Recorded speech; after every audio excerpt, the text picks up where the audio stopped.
गुरुर्ब्रह्मा गुरुर्विष्णु गुरुर्देवो महेश्वरा गुरु साक्षात परब्रह्म तस्मै श्री गुरुवे नमः। तस्मै श्री गुरुवे नमः। तस्मै श्री गुरुवे नमः।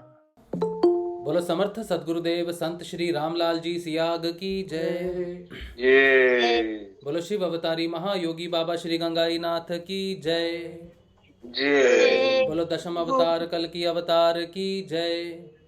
जय बोलो सनातन धर्म की जय। जय बोलो पलाना धाम की जय। जय बोलो जामसर धाम की जय। जय बोलो काजलवास धाम की जय। जय जय श्री गुरुदेव, जय श्री दादा गुरुदेव, जय जय दादा महाआदि गुरुदेव, शक्ति। जय गुरु, जय श्री गुरुदेव। जय गुरुदेव, जय श्री जय दादा गुरुदेव, जय जय श्री गुरुदेव गुरुदेव, जय सबको, श्री गुरुदेव, जय जय श्री श्री गुरु।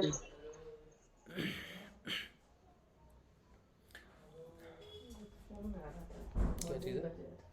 उनको बोलो सेशन में है 8:30 बजे के बाद। नहीं, वो नहीं आते इसमें, वो तो सेशन है बाद में। अच्छा, चलिए अब जो है प्यारे श्री गुरुदेव रामलाल जी सियाग के सिद्ध योग की बात है। ये सत्संग है गुरुदेव का।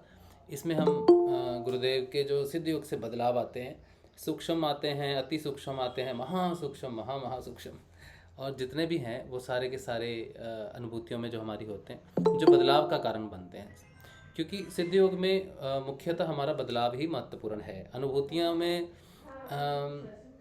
कठोपनिषद में भी ऐसा लिखा है कि एक जगह पे बड़ा क्लियरली उन्होंने लिखा है कि अनुभूतियाँ अध्यात्म का विषय नहीं है। जब मैंने वो लाइन पढ़ी थी तो मुझे अच्छा भी लगा इस बात के लिए कि हाँ, अध्यात्म को जो जो वेदांत जो लिखे गए हैं ना, जितने भी शास्त्र हैं, वेद हैं, उन सबको जितना भी लिखा गया उनको अनुभूतियों पे नहीं लिखा गया। मतलब कि ध्यान में किसी की पर्सनल कोई अनुभूति हुई है उसको नहीं लिखा गया। वो कहते हैं कि बदलाव को लिखा गया जब ऋषियों ने अपने आप को देखा, मतलब साक्षात किया, तब उन्होंने जो लिखे ग्रंथ वो ग्रंथ हैं। अनुभूतियाँ नहीं हैं। अनुभूतियाँ मन का विषय है, और मन के ऊपर में हाँ अध्यात्म जो अनुभूतियाँ हैं एक साक्षात्कार की अनुभूतियाँ होती हैं। दोनों को हम अनुभूति ही कहते हैं कि ऐसी अनुभूति हुई है। लेकिन साथ ऋषि मुनि जो स्टेज पे पहुँचे हुए हैं, जब वो इवन परावाणी में जो संपर्क कर सकते हैं, उनकी अनुभूति और हमारी जो हम वैखरी में बात करते हैं और जिन्हें चंदा तारे सूरज प्रकाश वगैरह ये सब दिखता है, ये ऐसी स्थिति में नहीं है। ये बहुत ही ग्राउंड लेवल की स्थितियाँ हैं। जब तक शरीर अनुभूत करता है तब तक जो अनुभूतियां हैं उन्हें अध्यात्म में हमें बहुत सीरियसली लेके नहीं चलना चाहिए। इसलिए शुरुआती तौर पे जब तक हम उस स्थिति में नहीं पहुंचते तब तक हमारे बदलाव ही हमारी अनुभूति होना चाहिए। तो मन से ऊपर उठना बहुत ज़रूरी है। और इस जो पूरा जो सिस्टम है, हमारा जो कोशों का जो पूरा सिस्टम है, ये स्थूल से सूक्ष्म अति सूक्ष्म होते होते महासूक्ष्म होके विलीन होता है जाके निराकार में बाद में जब होता है तो वो और सूक्ष्म होता रहता है। जैसे स्थूल कोश जो है हमारा अन्नमय कोश है, ये बहुत ज़्यादा स्थूल है, इसको फील किया जा सकता है। इस तरह से 5 लेयर्स हैं जिनको इस शरीर में रह के फील किया जा सकता है। जब तक आप आनंदमय कोश में हो तब तक आप शरीर के साथ उसको रह सकते हो। आप कह सकते हो कि ये ऐसे योगी हैं जो हमेशा आनंद में रहते हैं, ये ऐसा है। तो शरीर के साथ आप 5 कोशों को बिल्कुल एक्सप्लेन कर सकते हो या महसूस कर सकते हो या उस स्थिति में रह सकते हो। लेकिन चित्त और सत्य 2 ऐसे कोश हैं जो इस शरीर के बहुत परे की बात है, और जब उसमें चेतना पहुंच जाती है तो फिर शरीर से बाहर की बात है बिल्कुल। ठीक है, शरीर की पहुंच सिर्फ और सिर्फ जो है वो आनंदमय कोश तक है, जो भी इसका सिस्टम है अंदर से। हालांकि है तो सत्यमय कोश तक है, ये सिस्टम तो सत्यमय कोश तक लेके जाता है। लेकिन बात ये है कि जो प्राकृतिक है या ब्रह्मांड में है, जो रचनात्मक है, वो आनंदमय कोश तक है। उसके बाद की जो दशा है वो थोड़ी अलग है। तो 5 तक की जब हम बात करते हैं इस चीज़ की, तो अगर आप देखोगे, सर्च करोगे, या फिर ऋषियों ने भी जितनी बात की है या जितना एक्सप्लेन किया है, शास्त्रों में भी जितना कुछ लिखा हुआ है, तो उन्होंने आनंदमय कोश तक लिखा है। लेकिन चित्तमय कोश और सत्यमय कोश की परिभाषा जो है वो थोड़ी सी बहुत कम जगह पे देखने को मिलेगी, आपके खुद के ज्ञान में आएगी, लेकिन उसको एक्सप्लेन करना बहुत ज़्यादा मुश्किल हो जाता है। तो जब हम अध्यात्म में आ रहे हैं, जब हम बात करते हैं सिद्ध योग की, तो हमारी बहुत सारी ऐसी चीज़ें हैं जो हमारी बेड़ियाँ रहती हैं, रिस्ट्रिक्शंस रहती हैं, उनमें से हम फंसे रहते हैं। लेकिन हमें वो बेड़ियाँ कभी दिखती नहीं हैं। अनुभूतियाँ उनमें से सबसे स्ट्रॉन्ग और सबसे पहली बेड़ी है कि जब साधक आता है अध्यात्म में जब आता है तो उसे अनुभूतियाँ होती हैं जो भौतिक तौर पे उसको कुछ रियलाइजेशन करवाती हैं कि मेरे गुरुदेव परब्रह्म हैं, मेरे गुरुदेव जीसस हैं। ये सारी मुख्य अनुभूतियाँ हैं जो उसको होती हैं, उसके विश्वास के लिए होती हैं कि हाँ वो सही रास्ते पर है और उसमें कुछ प्रभाव हो रहा है, उसमें उसके शरीर में, उसके मन में कुछ घटना घट रही है। ये उसका विश्वास पक्का करता है शुरुआती तौर पर। और इसमें ज़्यादा से ज़्यादा प्रभाव जो होता है, शक्ति जो होती है, वो गुरु की शक्ति होती है। एक बार जब उसे ये पता चल जाए कि हाँ वो सही रास्ते पे है, सही प्रभाव में है, फिर उसका अपना सफ़र शुरू होता है जो थोड़ा सा उसको लगता है कि मेरा ध्यान नहीं लग रहा है, या पहले तो बहुत अच्छा कार्यक्रम चल रहा था अभी नहीं चल रहा। फिर धीरे धीरे उसको कुछ ऐसी अनुभूतियाँ होती हैं जो मन से प्रेरित होने लगती हैं, वो सोचने लगता है कि कुछ होना चाहिए, बहुत सूक्ष्म रूप से वो चीज़ें प्रभावित करने लगती हैं। तो वो छोटी छोटी अनुभूतियाँ और चंचलता मन की बहुत सारी मिसगाइडेंस हो जाती है वहाँ पर। और इसीलिए जब भी साधक को थोड़ी समझ आ जाए कि हाँ साधना में गुरु की वाणी कहती है कि अपना परिवर्तन आप सबको बताओ, तो जब तक वो परिवर्तन घटित नहीं होता मैं नहीं कह सकता कि ये हुआ है या वो हुआ है। इसीलिए मैं बड़ा स्ट्रांग बिलीव करता हूँ इस चीज़ में कि अगर आंखें बंद करके आपको कुछ दिखाई देता है, ठीक है, जब तक वो घटना आपके साथ ना घटे, मतलब आप में परिवर्तन ना कर दे वो चीज़, तब तक वो घटना जो है उसे हम सामने नहीं रख सकते कि आज मुझे ये दिखाया, कल मुझे वो। उसका परिवर्तन आपके पूरे कोशों में घटना चाहिए, ठीक है, तब वो सत्य होता है। नहीं तो फिर आप कभी सपना देखते हो, सोचो आप एक बेड पे सोए हो, ठीक है, आपको पता है आपका रूम कैसा है और आपका बेड कहाँ है, खिड़की कहाँ है, दरवाज़ा कहाँ है, सब कुछ कहाँ है। लेकिन आप जब स्वप्न देखोगे तो स्वप्न में आप मूलतः वहीं पर ही होंगे, लेकिन सिर्फ और सिर्फ 20% या 25 या 30-40%, जो बहुत ज़्यादा कोई क्रिएटिव है तो 60-70% रिक्रिएट कर लेती, स्वप्न में रिक्रिएट कर लेता उस चीज़ को। लेकिन फिर भी वो आजू बाजू देखते हैं कि एग्जैक्टली वैसा नहीं होता जैसा रियलिटी में है। तो स्वप्न में जब रिक्रिएशन होती है, मन की जब रिक्रिएशन होती है, तो वो मन की घटना है। स्वप्न जो है वो मन की घटना से होता है, जब वो आप रिक्रिएट करते हो किसी चीज़ को और वो अधूरी रहती है, ठीक है। अब जब बिल्कुल नई चीज़ होगी जो आपने कभी देखी नहीं, जिसको आपने किया नहीं, और जो चीज़ें हैं उसमें बड़ी स्पष्ट होती हैं, वो आध्यात्मिक अनुभूतियाँ होती हैं। तो ये जो संकीर्ण दायरा है बीच में कि जब मैं स्वप्न देखता हूँ या मैं स्वप्न नहीं देख रहा, जब स्वप्न देख रहा हूँ तो उसमें कौन सी मेरी आध्यात्मिक दशा है या कौन सी मेरी मानसिक दशा है, इसके लिए बड़ा ही सुंदर एक आता है, एक व्याख्या आती है बहुत ही सुंदर। उसमें उन्होंने लिखा है, जब वो चेतना को एक्सप्लेन करते हैं, कहते हैं कि मेरी जो आँखें हैं, अगर मैं अभी देख रहा हूँ, इस कंप्यूटर को देख रहा हूँ, तो ये क्यों देख रहा हूँ, क्योंकि लाइट है बाहर में, इसीलिए मैं इसको देख पा रहा हूँ, ठीक है। लेकिन अगर मैं अपनी आँखें बंद कर लूँ तो लाइट भी है, ठीक है, लेकिन मैं देख नहीं पा रहा हूँ, ठीक है। तो आँखें और लाइट का दोनों का होना बड़ा ज़रूरी है, दोनों का एक्टिव होना बड़ा ज़रूरी है। लेकिन अगर कोई व्यक्ति की आंखें खुली हैं और उसके अंदर चेतना नहीं है, वो मृत है, उसकी आंखें खुली हैं और बाहर की लाइट भी गिर रही है, लेकिन उसके अंदर चेतना नहीं है, तो कुछ भी उसको दिखाई नहीं दे रहा, उसके लिए अंधकार है। यानी कि अंतर की दिशा जो है, जो ये रोशनी मुझे दिखाई दे रही है जिससे मैं कंप्यूटर देख पा रहा हूँ, एक्चुअल में ये इसलिए नहीं है कि बाहर एक लाइट है और आँखें, ये दोनों के दोनों एक तरह से मीडियम है। जैसे टेलीस्कोप एक मीडियम है दूर की चीज़ों को देखने के लिए, टेलीस्कोप आँखें दृष्टा नहीं है, ठीक है, या फिर बाहर जो लाइट है वो दृष्टा नहीं है, या चंद्र है वो दृष्टा नहीं है, दृष्टा है जो टेलीस्कोप के पीछे, यानी कि चेतना दृष्टा है, ठीक है। अब ये इसको प्रूव करते हैं कि आप किसी भी चीज़ को दो तरह से देख सकते हो। एक तो आप जागृत अवस्था में चीज़ें देखते हो, बातें मैं सब देख रहा हूँ, आप सब मुझे देख रहे हो, ये आप देख रहे हो, आप जागृत अवस्था में हो। दूसरा देखना है सुषुप्त अवस्था, स्वप्न अवस्था में। स्वप्न अवस्था में आप जब स्वप्न देखते हो तो आप देख रहे हो वहाँ तो कोई सूरज नहीं है, वहाँ तो कोई लाइट नहीं है ना, और वहाँ पे आंखें भी नहीं है, आंखों से तो कोई स्वप्न नहीं देखता, आंखें बंद है, सो रहे हैं, तो आंखें गई, और अंदर कोई सूर्य लाइट, चंद्रमा, ये ट्यूबलाइट भी नहीं है, तो ये दोनों ही अंदर नहीं है। फिर भी आप स्वप्न में देखते हो कि मैं अपने रूम में सो रहा हूँ, आप पूरी तरह उसको रिक्रिएट नहीं कर पाते, ठीक है। जैसे कि जितनी आपकी क्षमता है, कई तो मेरे ख्याल से ऐसी महान व्यक्ति हैं जो रिक्रिएट कर लेंगे मन के हिसाब से, उनकी ऐसी स्ट्रॉन्ग कल्पना रहती है। इसीलिए गुरुदेव कहते हैं मैं कल्पना नहीं करवाता, आजकल कल्पना करवाई जा रही है। तो कल्पना के विषय में भी काफ़ी डेवलप लोग हैं, ऐसी बात नहीं है।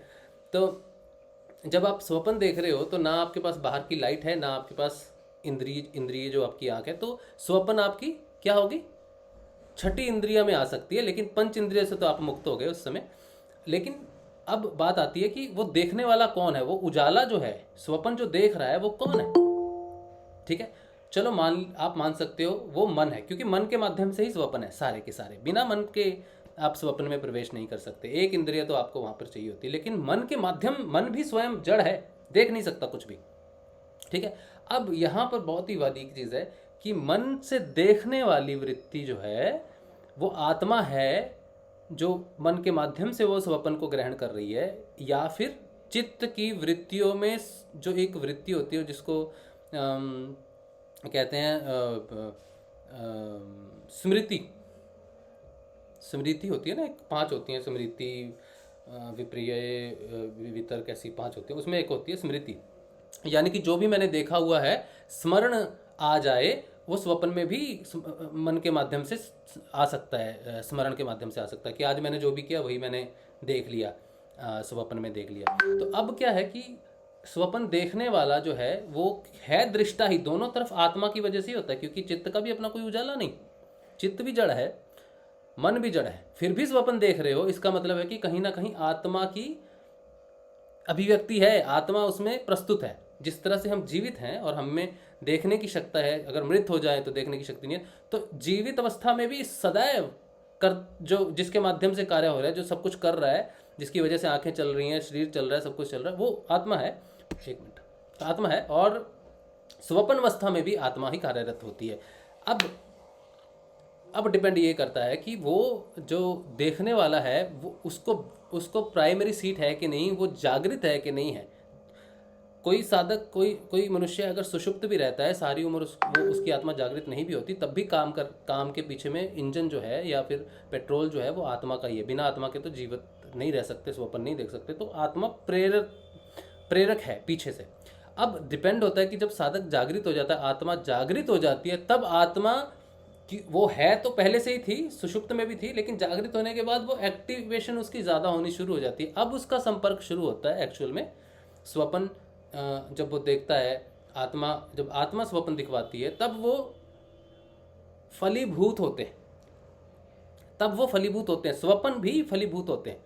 लेकिन तब जब वो आत्मा का विषय है, या फिर आत्मा के द्वारा ग्रहण करके मन के द्वारा आत्मा ग्रहण करती है, जिन चीज़ों से संपर्क करती है, या फिर अपने ज्ञान की तरफ बढ़ती है, या फिर लोक से इंटरेक्शन करती है, तो वो चित्त का माध्यम नहीं होके बल्कि आत्मा की प्रविष्टि है या आत्मा की महत्ता है। ठीक है, अब स्वप्न में आपने कुछ देखा, जंगल पहाड़, या आपने आपको स्वप्न में देखा, ये आपकी कौन सी वृत्ति है, इससे आपको पता चलेगा कि इस स्वप्न ने आप में परिवर्तन किया कि नहीं किया। लेकिन अगर गुरुदेव आपको दिखते हैं स्वप्न में, आप दर्शन करते हो, गुरुदेव के दर्शन करते हो, आप उन्हें फील करते हो, रियली उनको फील करते हो, स्वप्न में आप सब कुछ फील भी करते हो बिना इंद्रियों के। 5 इंद्रियां हैं, स्पर्श है, दृष्टि, ये सब है, 5 दृष्टियां। स्वप्न में आप टच का भी फील करते हो, हालांकि आपने इंद्रियां, ये स्पर्श वाली इंद्रियां यूज ही नहीं होती, लेकिन फिर भी स्पर्श महसूस करते हो आप उसमें स्वप्न में। तो स्वप्न अवस्था कोई छोटी अवस्था नहीं है, बल्कि ये एक सूक्ष्म अवस्था है। मेरी जागृत अवस्था ज़्यादा स्थूल है, ज़्यादा रिजिड है, लेकिन मेरी स्वप्न अवस्था ज़्यादा सूक्ष्म है। ठीक है, तो वहाँ पर डिपेंड करता है अब कि मेरे को जो अनुभूति हो रही है वो मेरे बदलाव का कारण बनती है कि नहीं करती है। मैंने बहुत सारे स्वप्न देखे, कईयों के स्वप्न सत्य होते हैं ना, बोलते हैं मेरे स्वप्न सत्य हुए हैं। ठीक है, और इस तरह के सत्य है जो सत्य का विषय ही आत्मा के साथ रिलेटेड है। अगर आपके स्वप्न है वो परिवर्तन नहीं करते, सत्य घटता में नहीं घटित होते, तो बहुत हद तक जो है वो मन से प्रेरित होते हैं। ठीक है, ऐसी अब इसमें और भी सूक्ष्म अगर देखेंगे तो हमारी जो मनोविज्ञान को अगर हम देखें, अगर वो मन से भी आप करेंगे, अगर स्वप्न भी आपके मन में डर बिठा दे, डर से भी आपका जीवन परिवर्तन हो सकता है। ठीक है, तो यहाँ पर बहुत ही सूक्ष्म चीज़ है। इसीलिए अनुभूतियों को तब तक हम नहीं रख सकते इस कैटेगरी में, सिद्धियों की कैटेगरी में, जब तक हम में वो परिवर्तन सिद्ध नहीं होता। तो सबसे मुख्यतः होना चाहिए सिर्फ और सिर्फ किसी भी साधक का दृष्टिकोण अपने परिवर्तन के ऊपर होना चाहिए, सिर्फ और सिर्फ। अब मुझे स्वप्न में गुरुदेव दिखे, ठीक है, गुरुदेव स्वप्न में दिखे, अब मेरे जीवन में उसका परिवर्तन होना चाहिए। गुरुदेव कभी स्वप्न में बिना वजह नहीं आएंगे, आपके किसी ना किसी प्रयोजन की वजह से आते हैं, आपको एक पुश देने आते हैं, आपको साधना में एक नेक्स्ट लेवल पे उठाने आते हैं। आप नहीं उठ पा रहे हो, इसलिए गुरुदेव स्वयं स्वप्न में आपको थोड़ा सा पुश करने आते हैं। बिना वजह उनका स्वप्न में आना और साधना में परिवर्तन ना हो, ऐसा असंभव है। ठीक है, तो जब वो आते हैं तो सूक्ष्म परिवर्तन जरूर आपके साधना में आते हैं। आपको दिखते हैं कि आपके एनर्जी लेवल में, आपके चक्र सिस्टम में बहुत सारा परिवर्तन होता है, बहुत अहम परिवर्तन घटित होता है।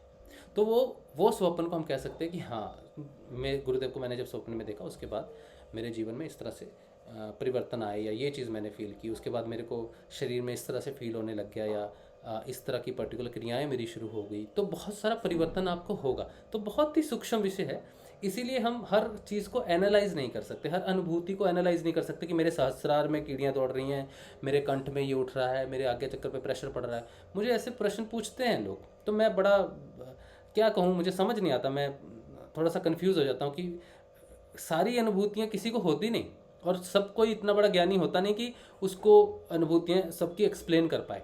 तो बेहतर है कि अगर हमें अपने जीवन में किसी अनुभूति से परिवर्तन नहीं नज़र आ रहा, हमारा व्यवहार वैसा ही बना हुआ है, तो उस अनुभूति को सोचना बेकार है, उस अनुभूति को प्रचार करना बेकार है। मेरे सिर में कुछ दौड़ रहा है, मुझे खिंचाव हो रहा है, बहुत अच्छी बात है। ठीक है, मेरे हृदय में दर्द हो रहा है, या मेरे को यहाँ पे मूवमेंट हो रही है, पीछे मूवमेंट हो रही है, यहाँ मूवमेंट हो रही है, बहुत अच्छी बात है। इसका क्या मतलब है? ये गंदी बात है ये सही बात नहीं है। ठीक है, हो रही है, बहुत अच्छी बात है, लेकिन उसका कारण पूछने किसी दूसरे शिष्य के पास अगर जाओगे तो वो आपको कभी भी सही जवाब नहीं दे सकता, क्योंकि अनुभूतियां, जैसे मैंने अभी एक्सप्लेन किया है, कि बहुत ही सूक्ष्म होती हैं। वो कैसे पता करेगा कि आपका मन एक्टिव है, आपकी आत्मा प्रभावित कर रही है, आपका विचार प्रभावित कर रहा है, आपका तर्क है, आपकी स्मृति है, आपका अनुमान है, ये सारी की सारी वो हैं, वृत्तियों के साथ जुड़ी हुई चीज़ें हैं। तो वो नहीं जानता बेचारा, वो कैसे जानेगा? ठीक है, आप स्वयं इंडिपेंडेंट हो, आप स्वयं जान सकते हो, सिर्फ अगर आपको इस बात का ज्ञान हो जाए कि मेरे सिद्ध योग में जो परिवर्तन है वो बदलाव का है, अनुभूतियों का सिद्ध योग नहीं है, बल्कि बदलाव है, और बदलाव भी अनुभूतियों से ही होता है। तो अनुभूति सच्ची है या झूठी है, इसलिए उसको डिस्कस नहीं करके सीधा उसके रिजल्ट को डिस्कस करना चाहिए, उसका रिजल्ट बताना चाहिए लोगों को कि मेरे में ये बदलाव आया। लेकिन कैसे आया फिर बता सकते हो आप, कि मेरे को इस बदलाव से पहले मेरे को ऐसी अनुभूति हुई थी। जैसे मैं कहूँ कि मेरा आज्ञा चक्कर एक्टिवेट हुआ, ठीक है, मेरे हुआ, लेकिन मैं आपको अगर कहूँ कि मेरे यहाँ पे वर्लपूल घूमा और चला गया, आपको भी दूसरे दिन तीसरे दिन वो अनुभूति हो सकती है। ठीक है, लेकिन मैं अपना बदलाव कहाँ से बताता हूँ? मैं उसको अपने बदलाव के साथ इसलिए बताता हूँ कि उससे पहले मेरा समर्पण नहीं था, लेकिन जिस दिन मैंने समर्पण किया उसी क्षण वो घटना घटी, उसके बाद मेरे जीवन में परिवर्तन, तो जैसे मतलब स्पीड बहुत अलग होगी, मेरे जीवन में फुल परिवर्तन आया। आध्यात्मिक नाद प्रकट हुआ, एज अ जाप मुझे समझ में आने लग गया, आध्यात्मिक ज्ञान प्रकट होने लग गया, और भय खत्म होने लग गया, लालच खत्म हो गया, ईर्ष्या खत्म होगी, संतोष का प्रकट होना क्या होता है, यम क्या है, नियम क्या है, प्रत्याहार किस तरह से प्रकट होता है, अंदर क्या घटनाएं घट रही हैं, ये सारी की सारी सामने आनी शुरू होगी। प्रश्नों के जवाब, प्रश्न पूछने से पहले जवाब आते हैं, प्रश्न आते हैं, गुरुदेव की वाणी समझ में आने लग जाती है, इंटरेस्ट बदल जाता है, व्यवहार बदल जाता है, सब कुछ बदल जाता है। ये बदलाव उसके साथ रखा गया। अगर आपको ये अनुभूति होती है कि आपका आगे चक्कर घूमा है या उसको फील हुई है ऐसी चीज़, तो वो देखना पड़ेगा आपको, 1 महीना 1.5 महीना उसके बाद आप में परिवर्तन क्या आया। किसी 2 व्यक्तियों की सेम अनुभूतियाँ हो सकती हैं, किसी को चीज़ होती है, किसी को नहीं होती। डर सबको लगता है जब हृदय चक्कर खुलता है, इट इज़ इम्पॉसिबल, ये असंभव है कि बिना डर के हृदय चक्कर खुले। हृदय चक्कर की, जैसे हमने कहा ना, 3 ग्रंथियाँ हैं, काम, भय और कर्म। इन 3 और भय सबसे पहले आता है, भय बढ़ जाता है, बहुत बहुत डर लगता है साधना में। और हृदय चक्कर बहुत ही कष्टकारी साध्य है। हृदय चक्कर का साधना कष्टकारी इसलिए भी है क्योंकि वैसे तो वो पूरी विवरण ही हृदय चक्कर का है, पूरा हृदय की ग्रंथियाँ खुलना ही बहुत वो है, लेकिन उसके परे भी कुछ होना चाहिए ज़रूर। ठीक है, तो मेनली सत्संग में हमें अपने परिवर्तन पे ध्यान करना है, अनुभूतियों पे नहीं करना। अनुभूतियाँ हमें खुश कर सकती हैं, हमें कह सकते हैं अच्छा ऐसी ऐसी अनुभूति होती है, प्रकाश दिखना कोई बड़ी बात नहीं, अध्यात्म में प्रकाश दिखना कोई बड़ी बात नहीं है भाई बहनों। ठीक है, बड़ी बात क्या है? एज जाप। बड़ी बात क्या है? नाद अनुसंधान, नाद का प्रकट होना, ये सबसे बड़ी चीज़ें हैं। क्योंकि इन्हें मैं स्पष्टता से सुन सकता हूँ, महसूस कर सकता हूँ और कंफर्म्ड हूँ कि हाँ मुझे सुन रहा है, हाँ ये है, हाँ ए जपा जाप है, ये कंफर्म्ड है बिल्कुल। ये परिवर्तन है और बहुत बड़ा परिवर्तन है, कुछ छोटा परिवर्तन नहीं। ठीक है। और फिर उसके बाद आपकी बात करने की क्षमता और बहुत सूक्ष्म परिवर्तन आते हैं। इस तरह से आपको बदला जाता है, आपको नहीं पता होता कि आप बदल रहे हो। जब आप में बदलाव जारी है उस समय आपको पता ही नहीं है कि आप में क्या बदलाव आ रहा है। उस समय या तो आप बहुत परेशान हो जाते हो, डिप्रेस हो जाते हो बहुत, या फिर कुछ ना कुछ ऐसी स्थिति में होते हो आप एक्सपेक्ट ही नहीं करते कि ये क्या बदलाव आने वाला। वो हो जाएगा, उसके बाद समझ में आती है चीज़। लेकिन जब हमें अनुभूतियाँ होती हैं तो हमें उसी समय समझ में आनी शुरू होती है, अरे मुझे तो अनुभूति हो रही है प्रकाश की, या मैं किसी गुफा में जा रहा हूँ, या कुछ भी है, वो उसी समय स्पष्ट होती है। हालांकि परिवर्तन, किसी चीज़ को आप खाना बनाना शुरू करते हो, पके हुए चावल, कच्चे चावल पक रहे हैं तो उसमें एक टाइम है, वो गर्म होता है, वो नरम होता है, वो प्रोसेस से गुजरता है, फिर वो पके हुए चावल आपके सामने आते हैं। तो आप भी वैसे ही हो। जिस समय अनुभूतियाँ हो रही हैं उस समय तो आपको पता ही नहीं उसका अनुभूति का अर्थ क्या है। और अध्यात्म में एक अनुभूति एक ही बार होती है। एक विशेष अनुभूति अगर आपको होगी ना तो वो एक ही बार होगी, क्योंकि ये रास्ता है, ये पथ है, वापस बार बार नहीं आना पड़ता उसमें। कुछ अनुभूतियाँ बार बार होती हैं, बार बार वो अनुभूतियाँ होती हैं, तो समझ लो ठीक है, वो चक्के की तरह घूम रहा है, ठीक है। लेकिन कुछ अनुभूतियाँ आपको, खास अनुभूतियाँ जो सिर्फ एक ही बार होगी। गुरुदेव के दर्शन मल्टीपल टाइम हो सकते हैं, ठीक है, क्योंकि वो पूरे रास्ते में है, हर जगह है। ठीक है। हृदय चक्र का खुलना, वो फीलिंग होना, आज्ञा चक्र का खुलना, वो सारी चीज़ें एक ही बार होंगी। 2 बार आज्ञा चक्र नहीं खुलेगा, 2 बार हृदय चक्र नहीं खुलेगा। जब वो रियल प्रकाश दिखेगा आपको, अपनी आत्मा का प्रकाश दिखेगा आपको, तो वो एक ही बार दिखेगा, बार बार नहीं दिखेगा। साधना पथ में एक लेवल पे जाके आप उसको जानकारी है, वो अपने रूप और भी स्थिर रूप में परिवर्तित होता जाएगा। ठीक है। तो अनुभूतियाँ जो बार बार हो रही हैं, जैसे क्रियाएं बार बार होती हैं, गर्दन घूम रही है तो 5 साल 7 साल से गर्दन घूम रही है, लेकिन वो दर्द वहाँ का वहीं है।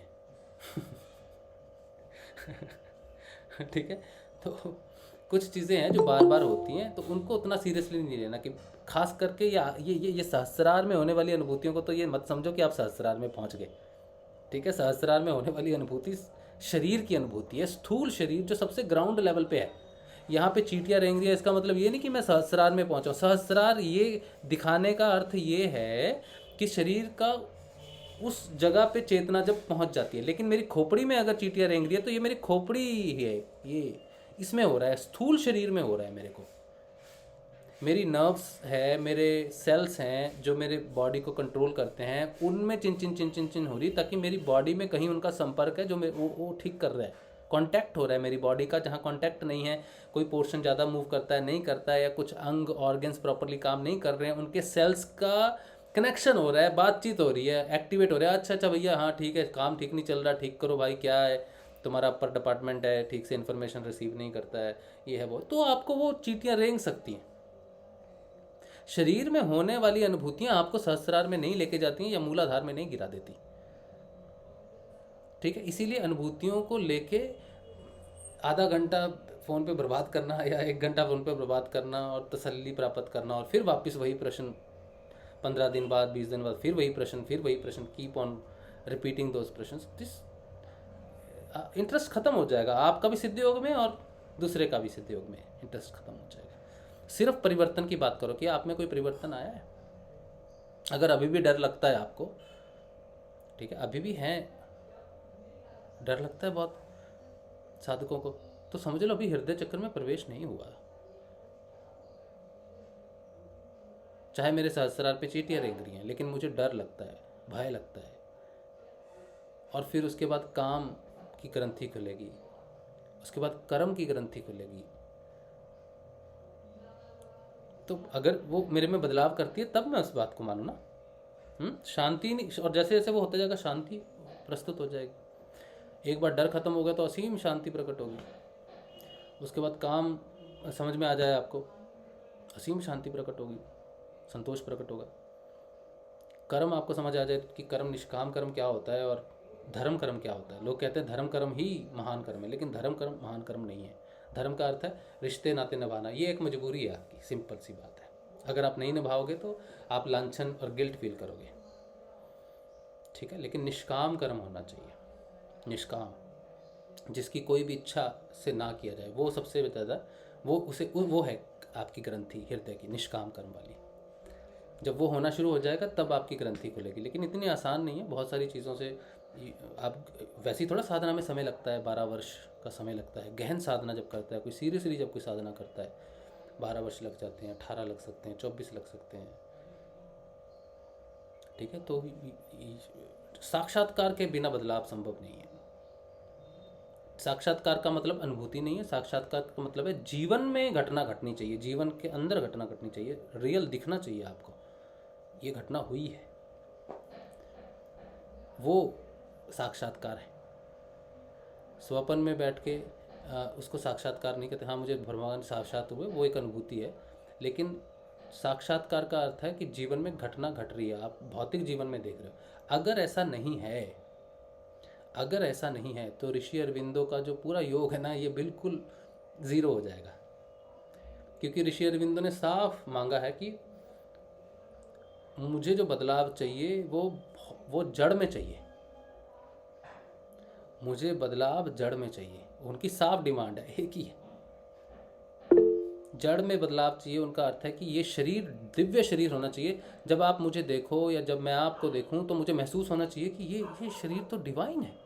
आप बोलोगे नहीं मेरे को कि मैं सहस्त्रार पे हूँ, आप बोलोगे नहीं मेरे को मैं कहाँ पर हूँ, मैं कहूँगा यार how it is possible, you are not getting old, आप बूढ़े नहीं हो रहे हो, आपकी नज़र खराब नहीं हो रही है, आप कभी ये नहीं होते, परेशान नहीं होते, इतना मुक्त, इतना फ्री और इतना फिट और इतना, मतलब आपकी उम्र कितनी है? 110 साल नहीं, 30 साल हो गए। कहना नहीं पड़ेगा कि मैं डिवाइन हूँ। ये है ऋषि अरविंदो का सिद्ध योग। ऋषि अरविंदो ने, पता है आपको, ज़्यादा बात नहीं की अपने बारे में, कभी उन्होंने नहीं बताया। ऋषि अरविंदो के बारे में पूछा कि हम आप पे लिखना चाहते हैं, आपके जीवन के बारे में कितना लिखोगे, तो नहीं, कोई नहीं जानता, सिर्फ वही सामने है जो देखा गया उनके बारे में, या श्री माँ ने जितना उनके बारे में बता दिया उतना ही पता है हमें।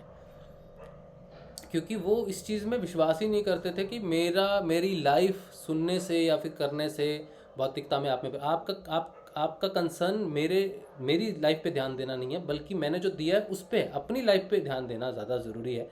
आपके शरीर में परिवर्तन आना चाहिए। बहुत साधक हैं जिनको पता नहीं क्या क्या दिखता है, कोई परिवर्तन नहीं है। ये तो मैं बिल्कुल साफ कहता हूँ, इसमें मैं किसी की निंदा तो नहीं कर रहा, लेकिन ये तीखे शब्दों में मैं कह रहा हूँ, उड़ रहे हैं हवा में, बेकार में हवा में है,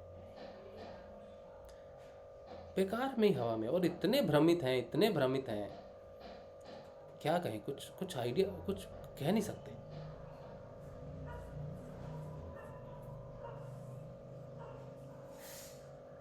इसीलिए ये सेशन, इसीलिए मैं इस चीज़ पे जोर दे रहा हूँ कि कृपया अनुभूतियों के पीछे दौड़ना बंद करिए और अपने परिवर्तन को समझने की कोशिश कीजिए। और अपने से झूठ मत बोलना, अपने से झूठ नहीं बोलिए प्लीज़ कि आप में परिवर्तन है। नहीं है तो नहीं है, क्योंकि आपने झूठ को छोड़ा नहीं अभी तक, सत्य को स्वीकार ही नहीं किया है, इसलिए। ठीक है, और ये मेरे पे भी लागू होता है, बिल्कुल। आपको आईना दिखाने से पहले तो मैं देखता हूँ पूरा दिन, मुझे दिखाया जाता है, देख ले ये है। बहुत हालत ख़राब होती है जब गुरुदेव आपको रियलाइज़ करवाते हैं ना कि आप क्या स्थिति है आपकी, और आप सोच रहे हो कि क्यों नहीं मेरा परिवर्तन हो रहा, मेरा शरीर क्यों नहीं परिवर्तित हो रहा। मैंने प्रश्न पूछा गुरुदेव से, मैंने कहा गुरुदेव बहुत बढ़िया, अध्यात्म ज्ञान तो दिखता है, लोगों को भी दिख रहा है, मुझे तो कहने की ज़रूरत नहीं है, लोग भी सोचते हैं कि मुझे चलो थोड़ा बहुत ज्ञान है, और मैं भी इस चीज़ को शिरोधार्य करता हूँ कि आपकी कृपा है मुझ पर, ठीक है, कि मुझे थोड़ा समझ में आती है चीज़, जो कि बहुत ही थोड़ा है, बहुत कुछ ऐसा भी नहीं है, बहुत थोड़ा है, लेकिन बड़ा महत्वपूर्ण है। आपने वो ज्ञान मुझे दिया जो ग्रंथों में लिखा हुआ, जब मैं पढ़ रहा हूँ, ग्रंथ पढ़ रहा हूँ, तो मुझे वही चीज़ें दिख रही हैं। स्वयं जो यमराज जो ज्ञान दे रहे हैं, वो ज्ञान तो मुझे आप बहुत पहले दे चुके हो।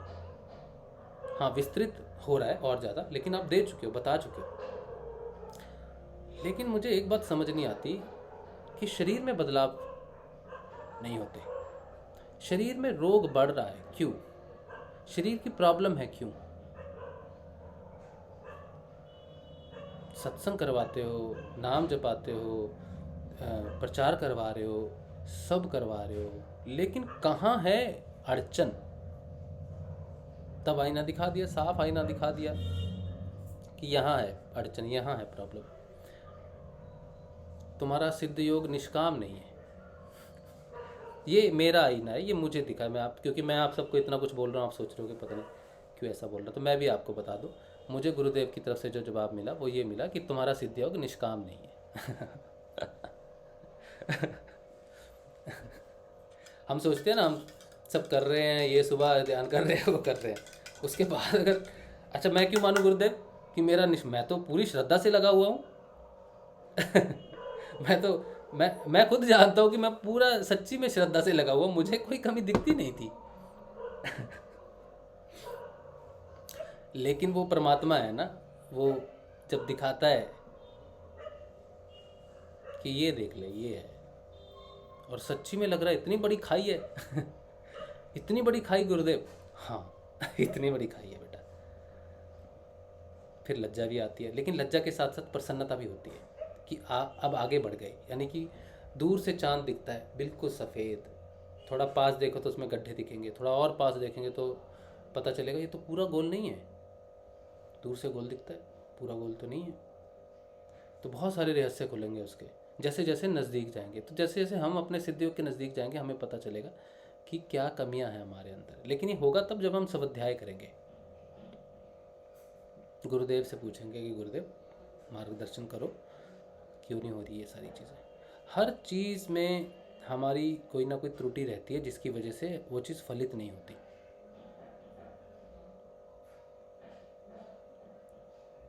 अगर किसी के शरीर में बदलाव आ रहा है लेकिन उसे ज्ञान की प्राप्ति नहीं समझ में आ रही, तो कोई ना कोई बाधा है बीच में। अभी किसी को ज्ञान की प्राप्ति हो रही है तो शरीर में बदलाव नहीं हो रहा, तो प्राप्ति है। 3 ग्रंथियां हैं सिर्फ, मूलता अगर हम समझ लें। अगर सिद्ध योग पूर्णता से वर्किंग होना चाहिए तो वो एक क्षण का काम है, उसके लिए 3 ग्रंथियां हैं। पहली भय, जब तक पूर्ण तरह से निर्भय नहीं हो तब तक सिद्ध योग में वो चीज़ प्राप्त नहीं हो सकती। दूसरा है काम। काम कई हैं, सिर्फ शारीरिक काम नहीं, उसके अलावा भी बहुत है। फिर है कर्म, सबसे जटिल। वैसे तो सबसे जटिल काम लगता है कि इच्छाओं को कैसे कंट्रोल करें। इच्छाएं हो जाती हैं, इच्छाएं तो मन, छठी इंद्रिय है ना, मन को नीरव करना, काम पे विजय पाना है। ठीक है, मन शांत हो गया तो फिर तो दिक्कत ही नहीं है कोई। इच्छाएं वहीं तक है, उसके आगे नहीं है। कर्म जो है ना, ये बहुत डिफिकल्ट है। निष्काम कर्म बहुत डिफिकल्ट है, बहुत सूक्ष्म है,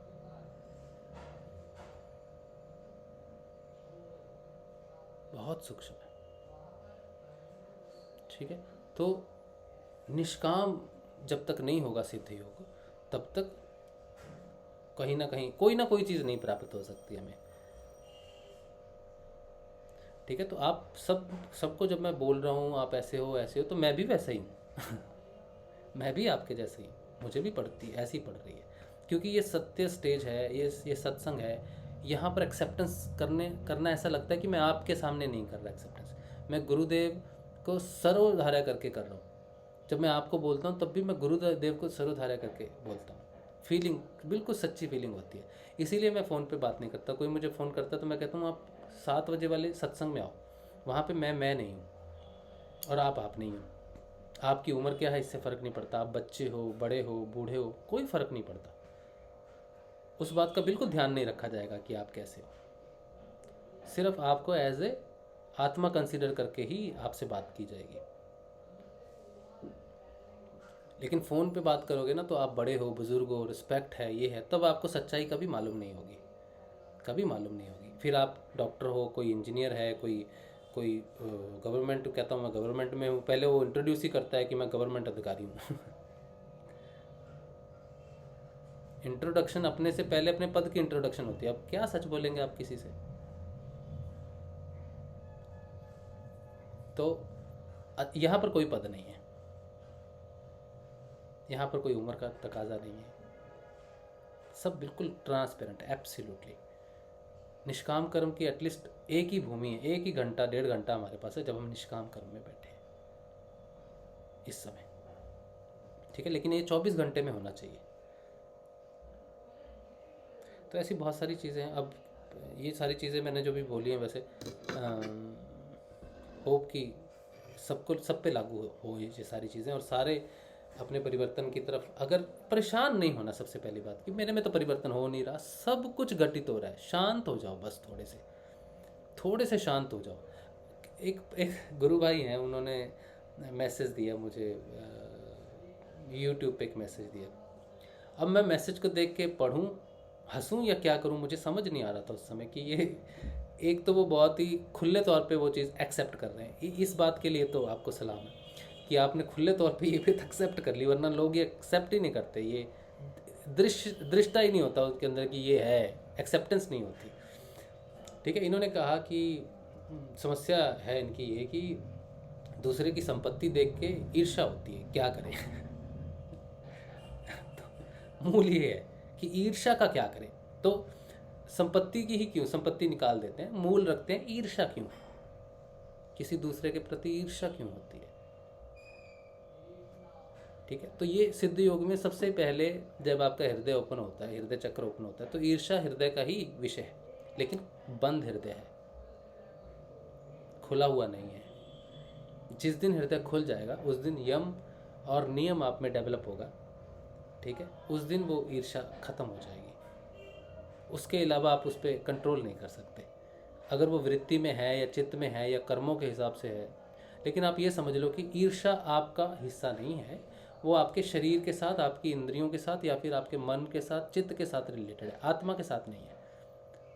आप उस ईर्ष्या से तभी मुक्त हो सकते हो जब आत्मा की तरफ आप विशेष ध्यान दोगे और गुरुदेव का नाम जाप करोगे सबसे ज़्यादा से ज़्यादा। मेरे कहने से कोई ज्ञान की धारणा नहीं हो सकती, कुछ नहीं हो सकता, ये सारी चीज़ें सिर्फ नाम जाप और समर्पण से हो सकती है गुरु के प्रति।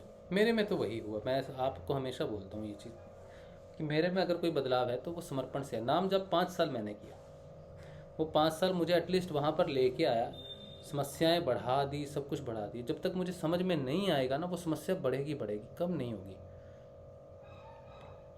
होगी, वो समस्या बढ़ेगी। और जब वो पूरी टिप पे पहुँच जाएगी ना, तब बुद्धि आएगी, तब समझ में आएगा कि है। और वो सारा नाम जाप से प्रभाव से होता है। समस्याओं का बढ़ना और उनका जानना, उनके बारे में जानना और उनका सोल्यूशन भी नाम जाप से होता है। आपको समर्पण, पूर्ण समर्पण तक लेके जाने वाला भी नाम ही है। नाम जपने से सारी दुविधाएं शांत हो जाएंगी, ये हो जाएंगी। कभी पूर्ण समर्पण पे नहीं पहुंच पाएंगे। पूर्ण समर्पण में कष्ट तो आएंगे, समझ में आएगा। बड़ा अजीब सा टेढ़ा, पता नहीं कैसा रास्ता है, सबके लिए अलग अलग है, सबके लिए अलग अनुभव है, ठीक है। चलिए, पता नहीं अब जो भी है इस सेशन में ये क्या हुआ है, क्या मैंने बोला है, ये शुरू से एंड तक इसकी क्या तुक बनती है, क्या नहीं बनती है। बस मैं इतना कह देता हूँ कि मैं आज थोड़ा सा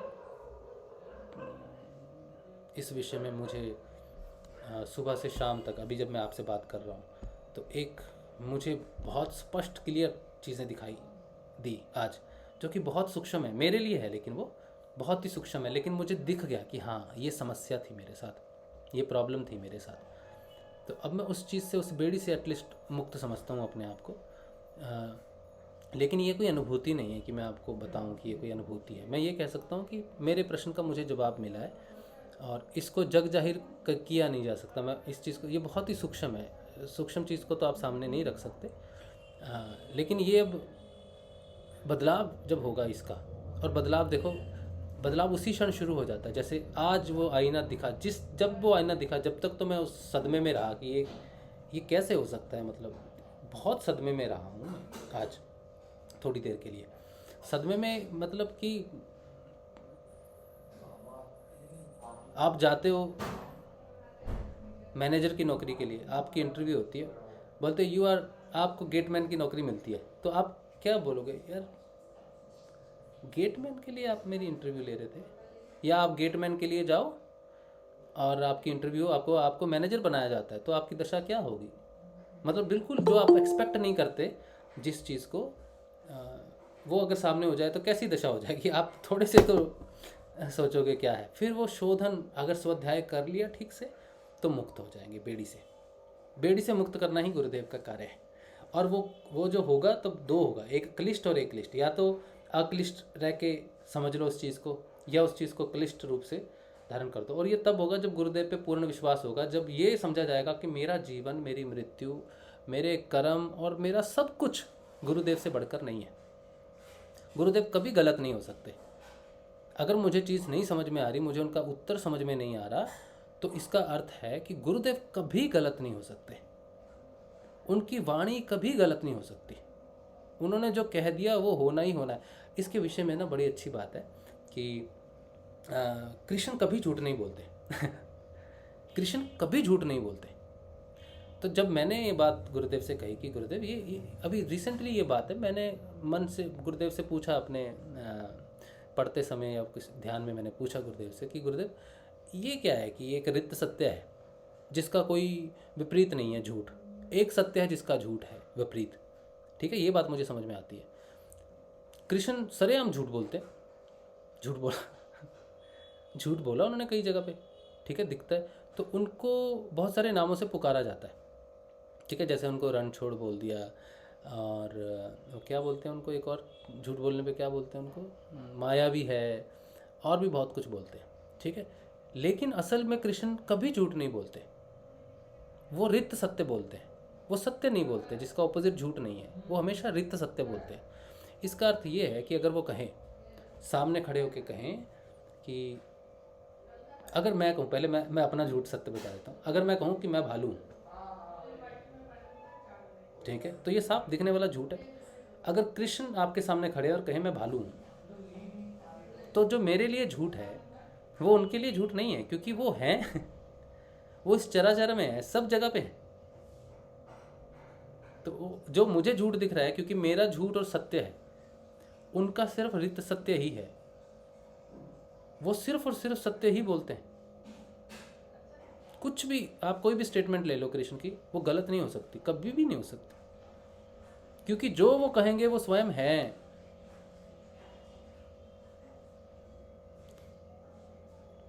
अगर सूरज आपको दिख रहा है और वो कहें सूरज अस्त हो चुका है, हाँ सूरज दिख रहा है प्रभु सामने है, नहीं सूरज अस्त हो चुका है, तो वही सत्य है, क्योंकि वो रित सत्य है। कृष्ण की कही हुई कोई भी वाणी, जब वो कहते हैं कि मैं ही मैं हूँ, सब ये हूँ वो हूँ वो हूँ, वहाँ पे सारे भेद खत्म हो जाते हैं। वहाँ पे रित सत्य प्रकट होता है पूर्ण रूप से। कहते हैं मैं ही वृक्ष हूँ, मैं ही ये हूँ, मैं ही वो हूँ, मैं ही यमराज हूँ, मैं ही सब कुछ मैं हूँ, तो वो रित सत्य है। वो कहते हैं कि झूठ कुछ भी नहीं है मेरे लिए, ये पूरा ब्रह्मांड का क्रिएशन मैं ही हूँ, इसमें झूठ भी मैं हूँ जो झूठ तुम बोलते हो वो भी मैं हूँ। तो कृष्ण के लिए ऑप्शन कहाँ है झूठ की या गलत होने की? कोई ऑप्शन ही नहीं है। इतनी बड़ी परमात्मा ये है शक्ति।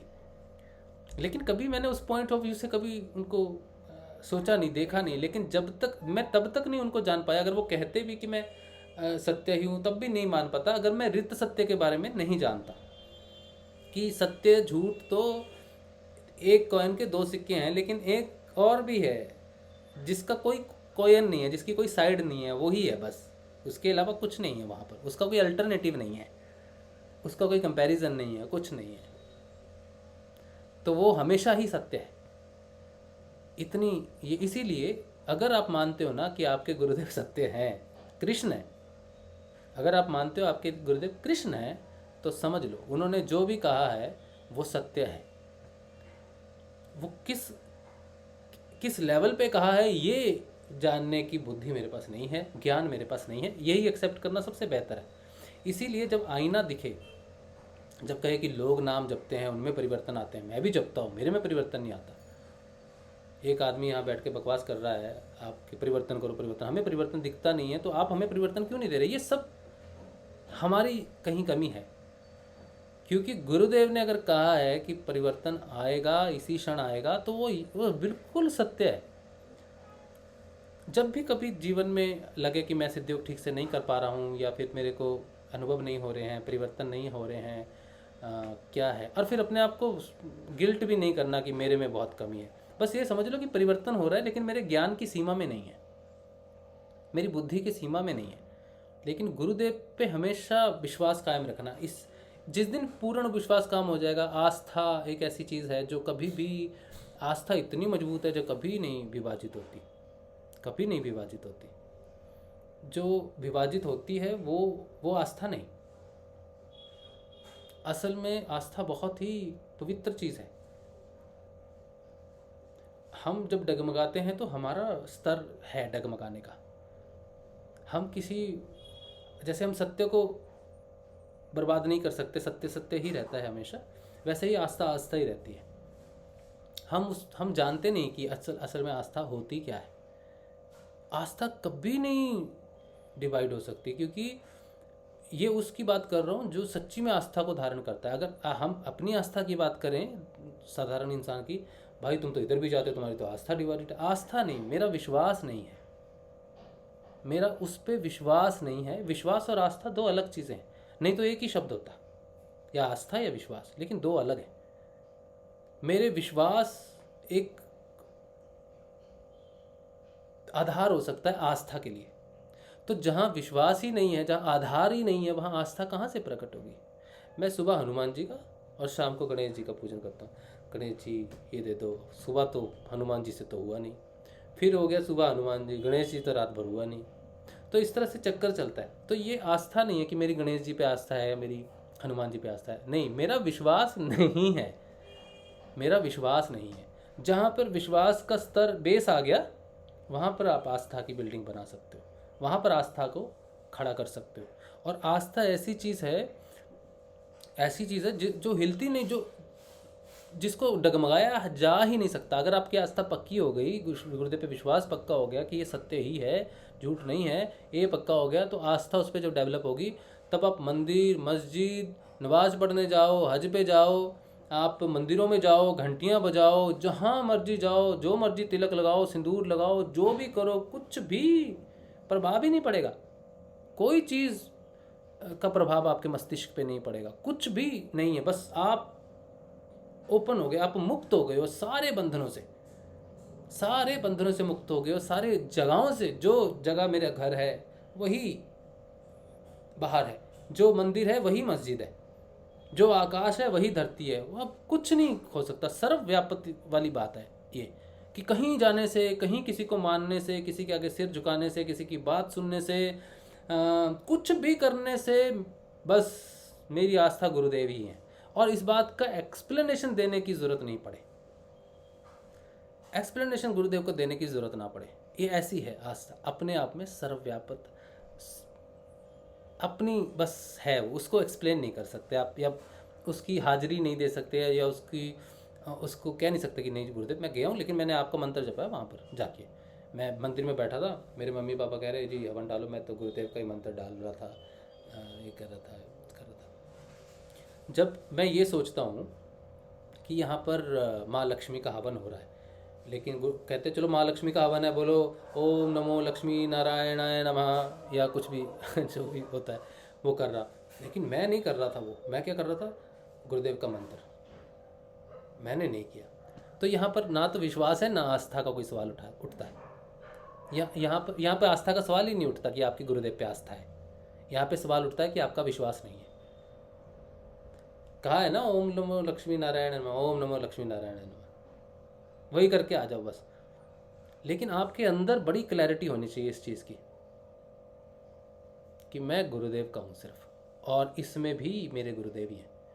और ये मानना और इसकी धारणा पक्की होना, मानना बिल्कुल अलग बात है, लेकिन उसकी धारणा पक्की होना, तब आप बनोगे मीरा। मीरा की धारणा पक्की थी। अगर आप कहो मीरा प्रेमी थी, भक्ति थी, भक्त थी, या कुछ भी थी, इसमें एक वो तो पता नहीं वो प्रेमी थी या भक्त थी या कौन थी, ज्ञानी थी कौन थी, ये नहीं पता। लेकिन एक बात पक्की है कि उसकी कृष्ण में धारणा पक्की थी। जिसको जहर में भी कृष्ण का अमृत नज़र आ जाए, भेद नहीं किया उसने। तो आप अगर लक्ष्मी के यज्ञ में जाके गुरुदेव के नाम से करते हो तो आपने भेद किया, वो उसी में ही जाए। लेकिन आपको पता है आपके अंदर कौन सा यज्ञ चल रहा है, आप किसी यज्ञ में शामिल हो, तो सारी सृष्टि में जितने क्रियाक्रम हो रहे हैं, जितने पूजा अनुष्ठान हो रहे हैं, जितना सब कुछ हो रहा है, उस सब चराचर में एक ही कृष्ण व्याप्त है और आपके गुरुदेव वही है। इतनी आस्था पक्की हो जाए तो दुनिया हिल सकती है पूरी। आप तो अलग ही हो, आप तो हिलोगे ही, पूरी दुनिया हिल सकती है। आपने हिला दी दुनिया पूरी, आपकी आस्था ऐसी पक्की होनी चाहिए। लेकिन फिर यहाँ पर सबसे बड़ी प्रॉब्लम है, मैंने ये बात जो कही अभी, ये कहने में प्रॉब्लम इसलिए है कि कल को आप कोई व्रत करने जाओगे, अब ये खास करके गुरु बहने, करवा चौथ का व्रत आएगा, आपने तो कहा है सब कुछ कर सकते हैं तो हम व्रत कर रही हैं। जब इतनी आस्था पक्की हो जाएगी ना, तो किसी चीज़ की कोई ज़रूरत नहीं पड़ेगी। मैं तो एक परिस्थिति की बात कर रहा हूँ कि आप एक परिस्थिति में फंस गए हो, तो आप फंसे नहीं हो, आप मुक्त हो। अपने आप को परिस्थिति में डालना और फिर कहना कि मेरी आस्था पक्की है, ये मूर्खता है। ऐसी जगह पर ना ज्ञानियों को सिर पे जूते पड़ते हैं। अगर मैंने ऐसी बात कही और कल को मुझे कोई ये प्रश्न करता है इसी बात को लेके कि हम ये व्रत कर लें, आपने तो कहा है कि सब कुछ होगा, तो समझ लो आप मेरे सिर पे चमड़े वाला जूता मार रहे हो, क्योंकि मैंने बहुत बड़ी बेवकूफ़ी कर दी ये बात कह के।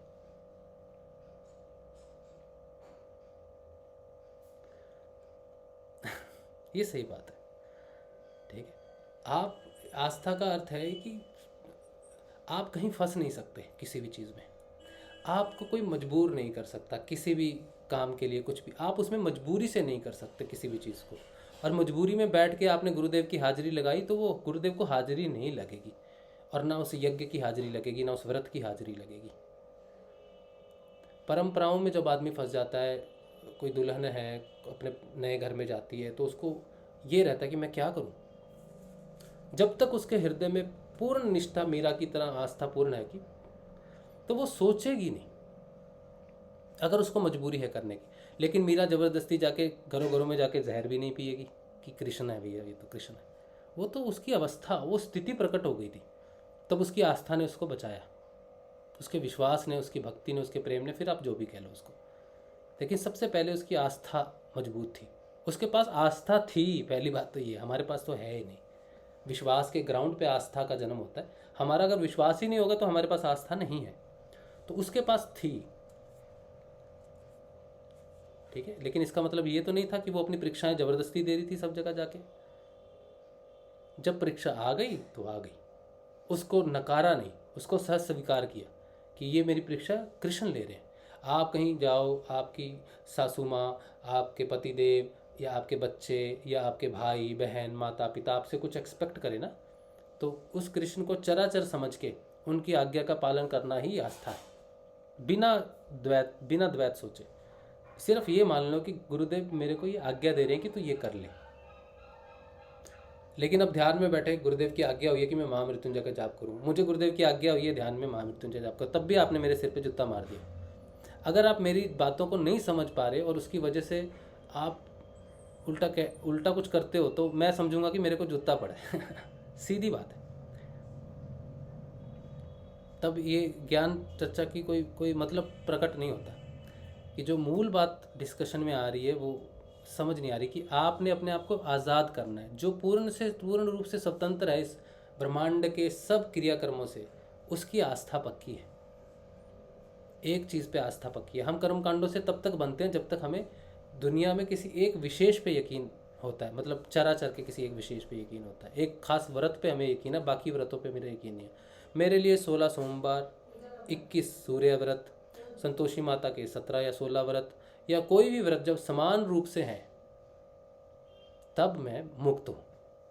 लेकिन संतोषी माता के व्रत करने से ये प्रभाव मिलता है, सोमवार से ये मिलता है, या फिर अच्छे पति की प्राप्ति होती है, सूर्य देव से मान सम्मान प्रतिष्ठा की प्राप्ति होती है, शनिदेव के व्रत से उच्च प्रतिष्ठा प्राप्त होती है, सरकारी कामों में मदद मिलती है, बहुत सारी चीज़ें जो भी होती हैं, वो सारा सोच के अगर मैं करता हूँ तो मैं मुक्त नहीं हूँ, मैं ग्रहों से बंधा हुआ हूँ, मेरी सोच ग्रहों से बंधी हुई है।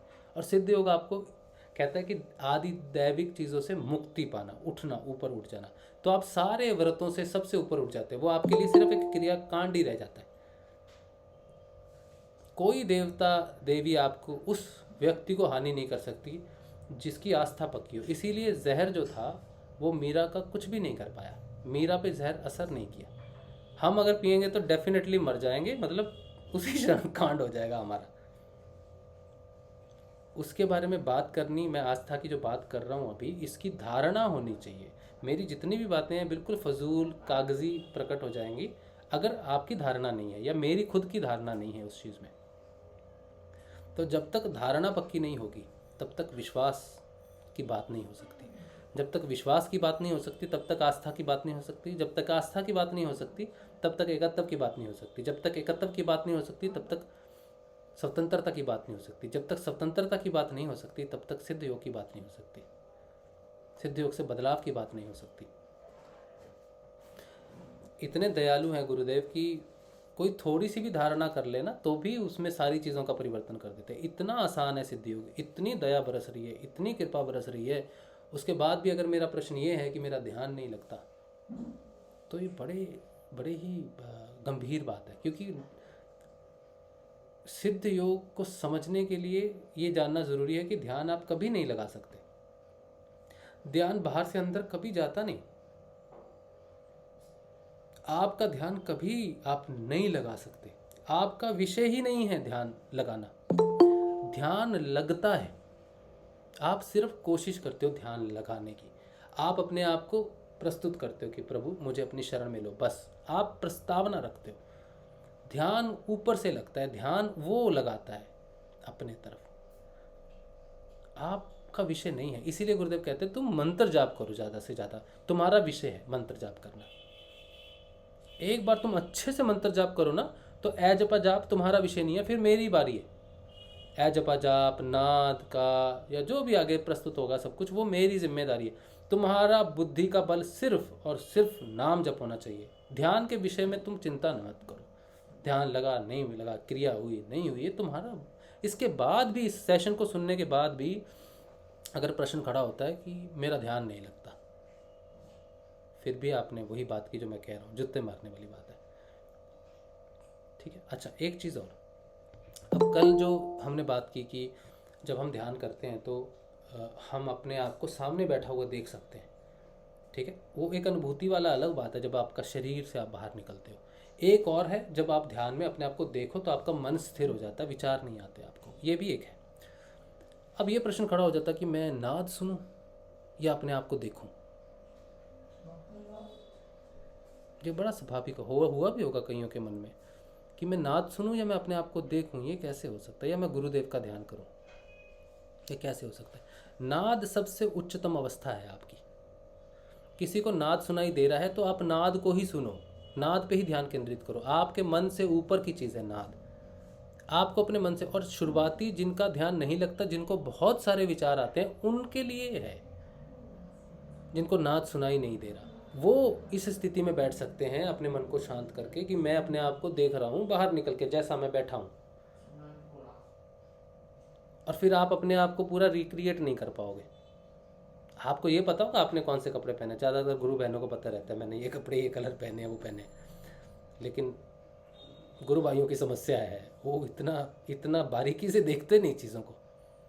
तो आप जब अपने आप को सामने से बैठा हुआ देखोगे तो आप उस समय, ना तो ये जो बाहर बैठाया हुआ है ये आत्मा नहीं है, ये दृष्टा नहीं है, और जो बैठा है वो भी दृष्टा नहीं है, क्योंकि आप दोनों को देख रहे हो। आप जो बैठे हो आपको ज्ञात है, और सामने जिसको आप देख रहे हो शरीर को, वो भी ज्ञात है। तो इसमें आप दृष्टा नहीं हो। ठीक है, इसमें कौन हो, ये जो बाहर आपने बिठाया है ना, ये आपका मन है एक्चुअली। इस शरीर में रह के, इस इंद्रियों के माध्यम से ध्यान में वो कई जगह पे जाता है और आपका ध्यान टूटता है। तो आप जब बैठोगे तो अपने मन को बाहर बिठाओगे कि तू बाहर बैठ मेरे शरीर से, तू अपने इंद्रियों से पहले तो डिस्कनेक्ट होके सामने आ जा और मुझे सामने से देख। तेरा काम है, छठी इंद्रिया मन का काम है कि अपने शरीर को देखना, बस तू यही काम कर। तो वो सिर्फ एक ही काम पे रहेगा, एक ही चीज़ स्थिर हो जाएगा, किसी भी एक चीज़ पे आपका ध्यान केंद्रित हो जाएगा। मन एक जगह स्थिर होने का मतलब मन भटकेगा नहीं, एक ही चीज़ पे रहेगा केंद्रित। ठीक है, और नाम जप आप करते रहो, उसको देखते देखते नाम जप करते रहो। नाद को सुन सकते हो उस समय तो नाद को भी सुन लो। लेकिन अगर नाद भी सुनाई दे रहा है तो ये बहुत डिफिकल्ट प्रक्रिया हो जाएगी आपके लिए। तो नाद सुनता है तो सिर्फ नाद पे ही कॉन्सेंट्रेट करो, फिर मन को किधर ले जाने की ज़रूरत नहीं है। लेकिन अगर ये प्रश्न उठता है कि मैं क्या करूँ, नाद सुनता है तो सिर्फ नाद सुनो। और अगर नाद नहीं सुनाई देता है, ध्यान में बहुत विचार आते हैं, तो अपने मन को बाहर से सामने में देखने की कोशिश करो। वो नहीं कर सकते, मुश्किल है, तो सिर्फ अपना आज्ञा चक्र पर ध्यान केंद्रित करो, अंधेरे को ही देखो बस। अंधेरा ही दिखेगा, उजाला नहीं दिखेगा, असंभव है। इन बंद आँखों से अंधेरा या उजाला ही दिखेगा। ये दूरबीन बंद कर दी आपने तो अंधेरा है, खोल दी तो बाहर का उजाला है। तो आंखें बंद कर ली तो आपको अंधेरा ही दिखेगा, वेरी नेचुरल। कुछ समय के बाद वहाँ से कुछ नीले पीले हरे ऐसे प्रकाश दिखने शुरू हो जाएंगे, उसकी बात नहीं करेंगे, ठीक है। कोई कि मुझे नीला प्रकाश दिखा, हरा प्रकाश दिखा, ये सब दिखा, उसको भूल जाओ, उसको छोड़ दो, दिखने दो, कोई बात नहीं, ठीक है। जब प्रकाश हम धारण करते हैं, हमारी रेटिना में कई बार बहुत तरह की ऊर्जाएं चक्रों से संबंधित होती हैं, तो वो हर ऊर्जा को हृदय चक्र हरी ऊर्जा में रूपांतरित करेगा, एक येलो में रूपांतरित करेगा, एक बैंगनी में रूपांतरित करेगा। तो हर चक्कर रोशनी को एक तरह से रिप्रेजेंट करता है। तो रोशनी जो है, जो ऊर्जा है, वो उसको प्रभावित करती है। इस विज्ञान को अभी हटा दो, बिल्कुल समझने की ज़रूरत नहीं, सिर्फ ध्यान की बात है, ठीक है। तो इसको ध्यान से रखो, कंफ्यूज नहीं होना प्लीज़, ठीक है। 8 बज गए, 1 घंटा हो गया मुझे बोलते हुए, तो अब आप बोलो।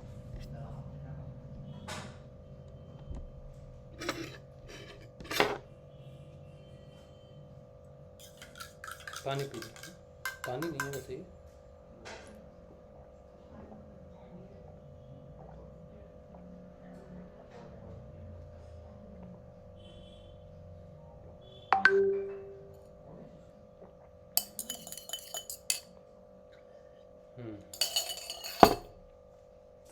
अच्छा चलिए देख लेते हैं यूट्यूब पे, ऊपर से आते हैं।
सोनी अपनी अनुभूतियाँ लिख रही है कि उसको गुरुदेव से प्रेम है, सब जगह दिखते हैं, पढ़ाई में हेल्प करते हैं, बहुत अच्छी बात है बेटा। बेबो आकू, किस प्रकार का डर लगता है?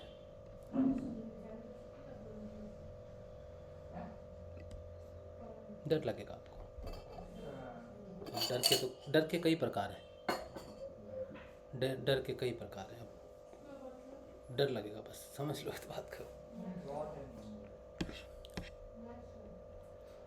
चलो, और कुछ है? किसी का कोई प्रश्न है तो ठीक है, नहीं तो फिर जय गुरुदेव।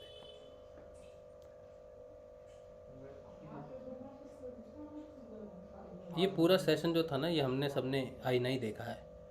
अपना अपना आईना अपने पास ही रखना। मैंने किसी को मेरा आईना नहीं दिखाया, मैंने खुद देखा है आज, और हालत मेरी ख़राब है, इसलिए आप अपना अपना देखो।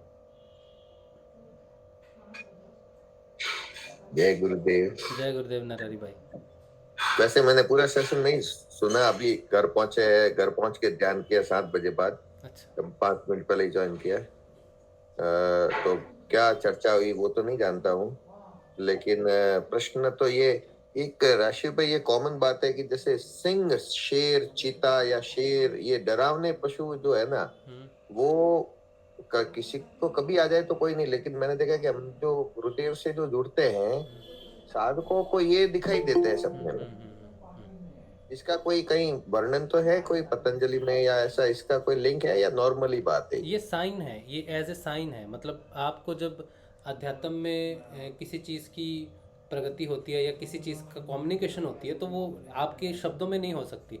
शब्द लैंग्वेज तो बहुत सारी है, ठीक है। हमें हिंदी समझ में आती है वो अलग बात है, इंग्लिश समझ में आती है, संस्कृत आती है, बिल्कुल अलग बात है। लेकिन जब जब वो शक्ति हमारे साथ संपर्क करती है ना तो वो ऐसे कॉमन मीडियम से करती है जिसमें लैंग्वेज ना हो। तो ये प्रकृति का कोई भी चिन्ह दिखना वो एक एक एक सिग्नेचर एक कम्युनिकेशन का साइन माना जाता है ध्यान में। डराने के लिए नहीं है बल्कि एक कम्युनिकेशन है, उस जानवर के माध्यम से कम्युनिकेशन हो रही है। जैसे प्राचीन कालों में क्या होता था कि वो जब कम्युनिकेट करते थे तो वो हिरन को शेर खा रहा है, ठीक है, एक एक एक, एक दरवाजे पे लगा दिया हिरन को शेर खा रहा है, तो वो लिखा नहीं हुआ कि भाई अंदर मत जाना, है ना। अच्छा, तो वो दिखा खतरा दिया है कि वो। खतरा है, अंदर मत जाना तुम, ठीक है। या फिर वो बना दिया सांप ने ऐसे करके फन निकाले हुए, अंदर मत जाना ठीक है।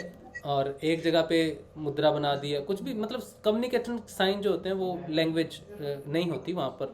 प्राकृतिक चिन्ह हो सकते हैं, पेड़ हो सकता है, पीपल का पेड़ हो सकता है, पौंड हो सकता है, पत्थर हो सकता है, आकाश की आकृति बनी हुई, मतलब कुछ भी हो सकता है। प्रकृति आपसे कैसे कम्युनिकेट कर रही है, आपके अंदर कौन सी चीज़ है जो कम्युनिकेट कर रही है। और हर चिन्हों को तो हम एक्सप्लेन भी नहीं कर सकते नरारे भाई, हमारी ज्ञान बड़ा सीमित रहता है इस चीज़ में। लेकिन तो वो ये लंबे समय से ये सिंह मतलब थोड़े थोड़े समय बाद दिख जाना, सिंहों के झुंड दिखना, एक अकेला बोर शेर होता है दाढ़ी वाला वो दिखना मुझे दिखता है। मेरे तो मतलब कॉमन सी बात हो गई कि 2-3 महीने में ऐसा है ना तो वो आ जाता है। हाँ और अभी गुरुदेव से मेरे मिसेज जुड़ने के बाद उसको भी सपने में, वो ध्यान अवस्था में नहीं, सपने हाँ में स्पष्ट साफ हाँ सिंह। हमने तो हाँ इतने पार्क में मैंने इतने देखे होंगे लेकिन इतना नहीं कनेक्शन रहता है सिंहों से, मतलब अब बहुत कम देखा हुआ है। हाँ तो ऐसे ऊपर शेर दिख गए।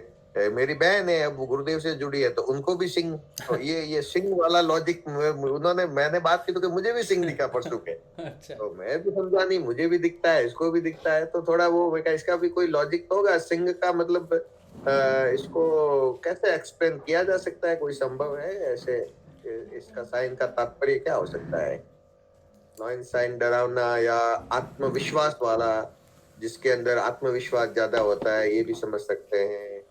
जो राजा है उससे क्या है, रजोगुणी भी होता है सिंह तो वैसे, है ना। अच्छा राजा है तो रजोगुणी है, रजोगुण से भी उसको कम्युनिकेट किया जा सकता है कि कोई रजोगुण है। अहंकार से भी इसको जोड़ा जा सकता है, अहंकार है ना? और तो क्या हो सकता है, कम खाने वाला। देखो मैं ये तो नहीं जानता हूँ, लेकिन जिन चीज़ों के बारे में जानता हूँ, जैसे सर्प है, सर्प का दिखना यानी कि आपके अंदर के जो नेगेटिव विचार हैं या जो जो तामसिक गुण हैं उनको अवशोषित करना। उस समय आपको सर्पों की बहुत अनुभूति होगी, यानी कि हमारे तामसिक गुण को वो खा रहा है। तो उसका जो भोजन है वो नेगेटिविटी है, मतलब नकारात्मकता सर्प का भोजन है, ठीक है। तो जब वो आपको दिखेगा तो समझ लो शुद्धिकरण का झाड़ू लग रहा है अंदर में, तामसिकता पे, ठीक है। तो हम में तामसिकता क्या है, ईर्ष्या, जलन, राग, द्वेष, ये सारे तामसिकता हैं। तो वो उन पे झाड़ू लग रहा है और उससे प्रभावित नहीं होना चाहिए। फिर अलग अलग तरह के सर्प दिखते हैं वो मन के हिसाब से, ठीक है, लेकिन दिखते हैं। आपको ये दिखे वो जोड़ा होता है ना, क्या बोलते हैं उसको, डव को क्या बोलते अपने हंस का जोड़ा, हंस का जोड़ा दिखता है। हंस दिखता है तो आप पूर्ण समर्पण की तरफ बढ़ रहे हो, आपको किया जा रहा है कि हाँ ये तुम्हारा लक्ष्य है, तुम इस तरफ बढ़ रहे हो, कम्युनिकेशन हो रहा है कि बढ़ते रहो बेटा, ये सही चीज़ है। जब हमारा पूर्ण समर्पण का सेशन हुआ था ना बहुत पहले, ठीक है, उसका जो थंबनेल बना था उसमें आप देखना गुरुदेव के चरणों में जो फोटो लगी है वो हंस की लगी हुई है। ये जो मैं बात आपको कह रहा हूँ ये उस थंबनेल ने प्रस्तुत की थी, क्योंकि जितने थंबनेल बनते हैं इस सेशन के वो सारे मेरी समझ से बाहर होते हैं, और उस समय जितने सेशन बने थे सारे मेरी समझ से बाहर थे, लेकिन थंबनेल बनने के बाद वो अपना एक ज्ञान प्रकट करते थे। उसी तरह से गुरुदेव के चरणों में एक डव बैठा हुआ है, पूर्ण समर्पण को घोषित करता है वो डव सिर्फ एक ही डव के प्रति अपना पूरा जीवन रखता है, ठीक है। तो जैसे हंस है वो दूध को चुन लेता है, पानी को छोड़ देता है, इसी तरह से सिंह की क्या चीज़ें हैं, सिंह का व्यवहार कैसा है कि बेटा तुम इस तरफ बढ़ो या निडर हो जाओ या अपने आप को इस तरह से प्रस्तुत करो। वो है साधना से रिलेटेड है, दुनिया के लिए नहीं है। लेकिन अगर वो आपको दिख रहा है ना, तो वो साधना के लिए मार्गदर्शन है, दुनिया में व्यवहार के लिए नहीं है। तो सिंह दिख रहा है तो आप सिंह की तरह आगे बढ़ो, ठीक है, निडर होके आगे बढ़ो, किसी चीज़ से डरना नहीं, सत्य को स्थापित करो, राजा की तरह रहो, राजा की तरह आगे चलो। तो इस तरह से आप साधना में उसके, क्योंकि जब प्रकृति ये पुरुष आपसे, चेतना आपसे कांटेक्ट कर रही है, तो वो आपको सकारात्मक रूप से आगे ही बढ़ाएगी, नीचे नहीं आएगी कि तुम ये छोड़ दो वो छोड़ दो। वो चिन्ह तुम्हें दिखाएगी कि तुम उसकी उसकी पॉजिटिविटी की तरफ बढ़ो, उसकी धारणा की तरफ तुम बढ़ो, अपने आप को उस तरह से आगे लेके जाओ। साधना के विषय में हो सकता है, सिर्फ भौतिक विषय में नहीं हो हाँ सकता, क्योंकि उस चेतना का काम हमारे भौतिक विषय में नहीं है, बल्कि हम साधना में अगर हम बढ़ जाएं तो भौतिकता तो वो अपने आप चलती है। अध्यात्म के पीछे भौतिकता तो अपने आप चलती है, वो तो स्वचालित हो जाती है। तो चेतना हमें हमेशा हमारे बहुत आध्यात्मिक जीवन की तरफ बढ़ाने की कोशिश करती है। हाँ। तो ये आपको थोड़ा सा देखना पड़ेगा। और कितना समय हो गया ये सब के लिए? ये मुझे काफी, वैसे तो कई वर्षों से, हाँ जैसे मैं कहीं गली में जा रहा हूँ तो मुझे चीता दिखाई दे रहे हैं। हाँ। हमारे यहाँ शिव जी का मंदिर है तो चीते, ये टाइगर हम्म। है ना। फिर मैं डर खुली रहा हूँ। आंखों से ना फिर ध्यान में, हाँ, खुली आंखों से ना ध्यान में। ध्यान में नहीं, नींद पे, सपने में। अच्छा। हम्म। फिर हमारे यहाँ शिव जी का मंदिर है तो जैसे रेगुलर मैं जिन गलियों में जहाँ जाता हूँ, जैसे वहाँ आगे मेरे रास्ते में बाधक है कुछ, तो मंदिर के अंदर चीता है, तो मैं मंदिर जाना है, मुझे अब लॉक खोल के अंदर जाना है, मैं जा नहीं पा रहा हूँ। फिर हुआ तो वो बाहर आ गया तो मैं वहां से जैसे भाग रहा हूँ। बीच पे भी सेशन में मैंने बड़ा बताया कि एक बार तो ऐसे, मेरा कोई खुला घर है, हमारे यहाँ एक तालाब है, तालाब के पास जैसे मकान बना हुआ है, जैसे वो मेरा मकान है, और मैं वहां खड़ा हूँ, सिंह को देखा मैंने, तो मैं क्या झुक गया, बैठ गया, तो सिंह की नजर तो मुझ पे पड़ गई, तो उसने मुझ पे हमला कर दिया। तो मैं उसके सामने ही घबराते हुए लेकिन निडर होके जोर से कह रहा हूँ, मैं गुरुदेव का शिष्य हूँ, मेरा तो कुछ नहीं बिगाड़ सकता, ऐसा जोर से बोला और मेरी आंख खुल गई। अच्छा। और अभी है तो अभी तो सिर्फ मैंने देखा बब्बर शेर जो होता है, सबसे बड़ा सिंह होता है ना, लॉयन, उसको जैसे देखा, तो वो सामान्य रूप में देखा। एक बार सिंहों का बहुत बड़ा टोला है, रोड को मुझे क्रॉस करना ही है, मतलब मस्ट के मुझे इधर से उधर जाना है, और मैं देख रहा हूँ कि शेरों का झुंड है, वो रोड पे गाड़ियां चलती है, वैसे कोरे बहुत सारे ये लॉयन चल रहे हैं, और मुझे इधर से जाना है, तो जैसे वो मुझ पे ध्यान नहीं दे रहे, और मैं धीरे धीरे चल रहा हूँ ना, तो मैंने उनको पार कर दिया, मैं आगे रोड को पार कर दिया, उस जैसे व्हीकल चलते उसकी जगह पूरे सिंह चल रहे। अच्छा अच्छा अच्छा। ये बार बार, मतलब एक बार नहीं, रिपीट कोई चीज होती है ना, नहीं तो सोचता कि जैसे ही जंजाल है, मैं सपनों पे विश्वास नहीं करता, लेकिन ये सिंह और नहीं, चीते, एक चीज का ये बार मुझे बार बार दिखना है। बार ध्यान में कुछ दिखना तो अलग बात है, स्वप्न में भी डेफिनेटली प्रभाव तो पड़ता ही है, मन से प्रभाव पड़ता है। लेकिन इस बात का जवाब ऋषि अरविंदो की एक है, मैं आपको बताऊंगा, उसमें अगर समय मिले तो एक बार उसको देखना। उन्होंने चिन्हों पे कुछ खास कविताएं लिखी हैं, समझ नहीं आती कविताएं उनकी, लेकिन उन्होंने लिखी है। वैन डिवाइन कम्युनिकेशन कुछ ऐसा लिखा है कि वो कैसे आपसे बात करती है, किस चिन्ह से बात करती है, तो उसका क्या अर्थ है। हाँ जी, हिंदी में है, इंग्लिश में है? मूलतः इंग्लिश में है, लेकिन हिंदी में ट्रांसलेशन मिल जाएगा उसका। अच्छा, थोड़ा समय 2-3 महीने। हाँ ठीक है, अगर मुझे मिल जाएगा वो, हाँ, क्योंकि मेरे पास अभी जो लाइनअप है पुस्तकों का, वो मेरे को लगता है 3 महीने कंज्यूम हो जाएंगे उसमें। अच्छा अच्छा अच्छा, क्योंकि इस समय मूलतः उपनिषद पढ़ रहा हूँ मैं, और लाइफ डिवाइन ऋषि अरविंदो की मैंने शुरू की है। और लाइफ डिवाइन बुक कैसी है ऋषि अरविंदो की, कि उनको समझने के लिए बहुत धैर्य से पढ़ना पड़ेगा। 3 महीने से पहले ही कर लूँगा मैं, उम्मीद अगर मैं रेगुलर गुरुदेव मुझे पढ़ाते रहेंगे तो। लेकिन वो पढ़ते पढ़ते, मैंने शुरू तो वही की थी लाइफ डिवाइन, लेकिन उसके बीच में रोक के उपनिषद प्रस्तुत हो गए अपने आप, और उसने बहुत, क्योंकि लाइफ डिवाइन को समझने के लिए मुझे लगता है ये जो कठोपनिषद मैंने पढ़ा है, मैं आपको नरहरि भाई बता नहीं सकता। भाई मैं आपको नमन करता हूँ पहले तो, कि आपने शास्त्रों को पढ़ा है, शास्त्रों में रहे हो, शास्त्रों का यज्ञ या पाठ करते हो। भाई मैं आपको बता नहीं सकता नरहरि भाई कि ये क्या चीज़ है। वेदांत अद्भुत चीज़ है भाई, ये स्वयं भगवान है। ऋषियों ने जो लिखा है ना, ये वेदांत इतना महत्वपूर्ण है, इतना महत्वपूर्ण है कि अभी बात भी कर रहा हूँ तो मेरे रोंगटे खड़े होते हैं। मैंने जो जाना है इनके विषय में, अब मेरे घर में जैसे गीता पढ़ी, मैंने कहा ना मैंने दान कर दी थी, अब मुझे वो लगती नहीं, मुझे कोई पुस्तक नज़र नहीं आती, बल्कि वो जिसके बारे में है मुझे वो साक्षात वही दिखता है।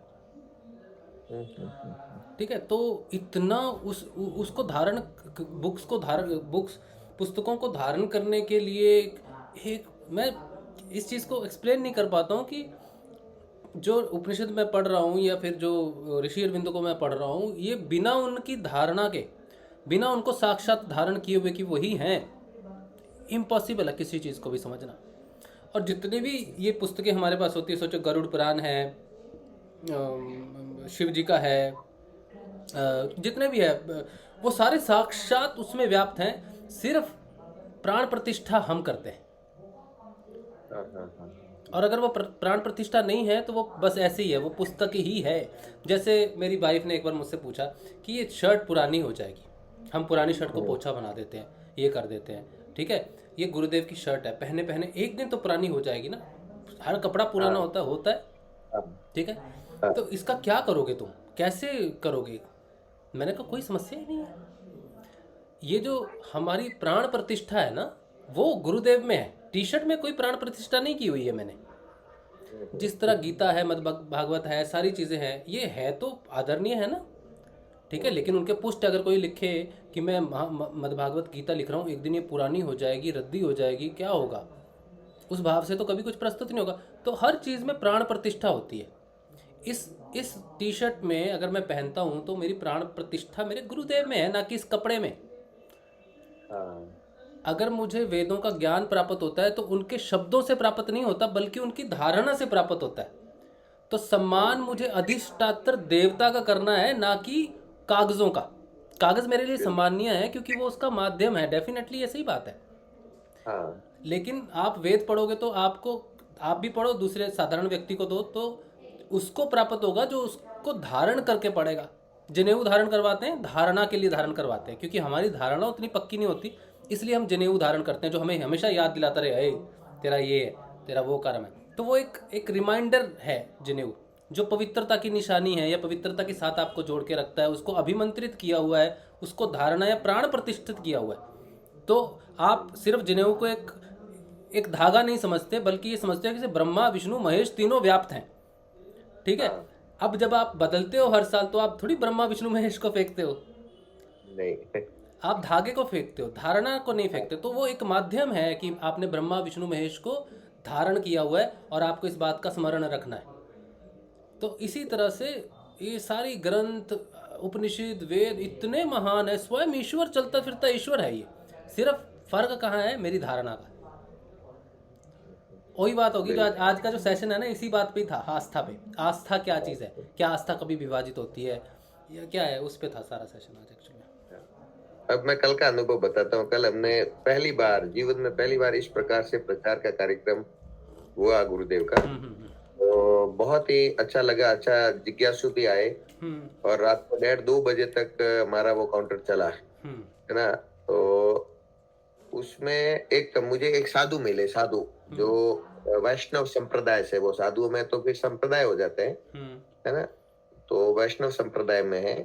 तो वो उनकी जिज्ञासाएं भी थी, वो कोई गुरु भाई को जानते हैं, कोई प्रजापति करके कोई गुरु भाई है। उन्होंने कहा कि वो कोई गुरु भाई है और वो तंत्र मंत्र करता है, दूसरों की कुंडलिनी जागृत करता है और खुद कहता है कि मैं गुरुदेव का शिष्य हूँ। तो इस कारण से वो व्यक्ति मेरे से बात करना है। मैंने कहा मैं तो ऐसे व्यक्ति को नहीं जानता हूँ, शायद जोधपुर का या कहीं ऐसे जगह पे ही है। और वो सारा लोगों को हाथ लगा के और शक्तिपात करना और वो सारे ऐसे करता है कुछ। उसने काफी सवाल किए कुंडलिनी के विषय में, साधना के विषय में, और फिर मैंने भी काफी चीजें डिस्कस की, तो उनको अच्छा लगा। वैसे फिर उन्होंने कहा कि आप एक थोड़ा, उसने कठिन सवाल कर दिया कि आपके गुरुदेव के ऐसा कोई जो शिष्य है जो सहस्त्रार तक पहुंच चुका है? आगे चक्र के तक की तो बातें मैंने उनको कही, इस प्रकार से हमारे सिद्ध युग में होता है जो, है ना।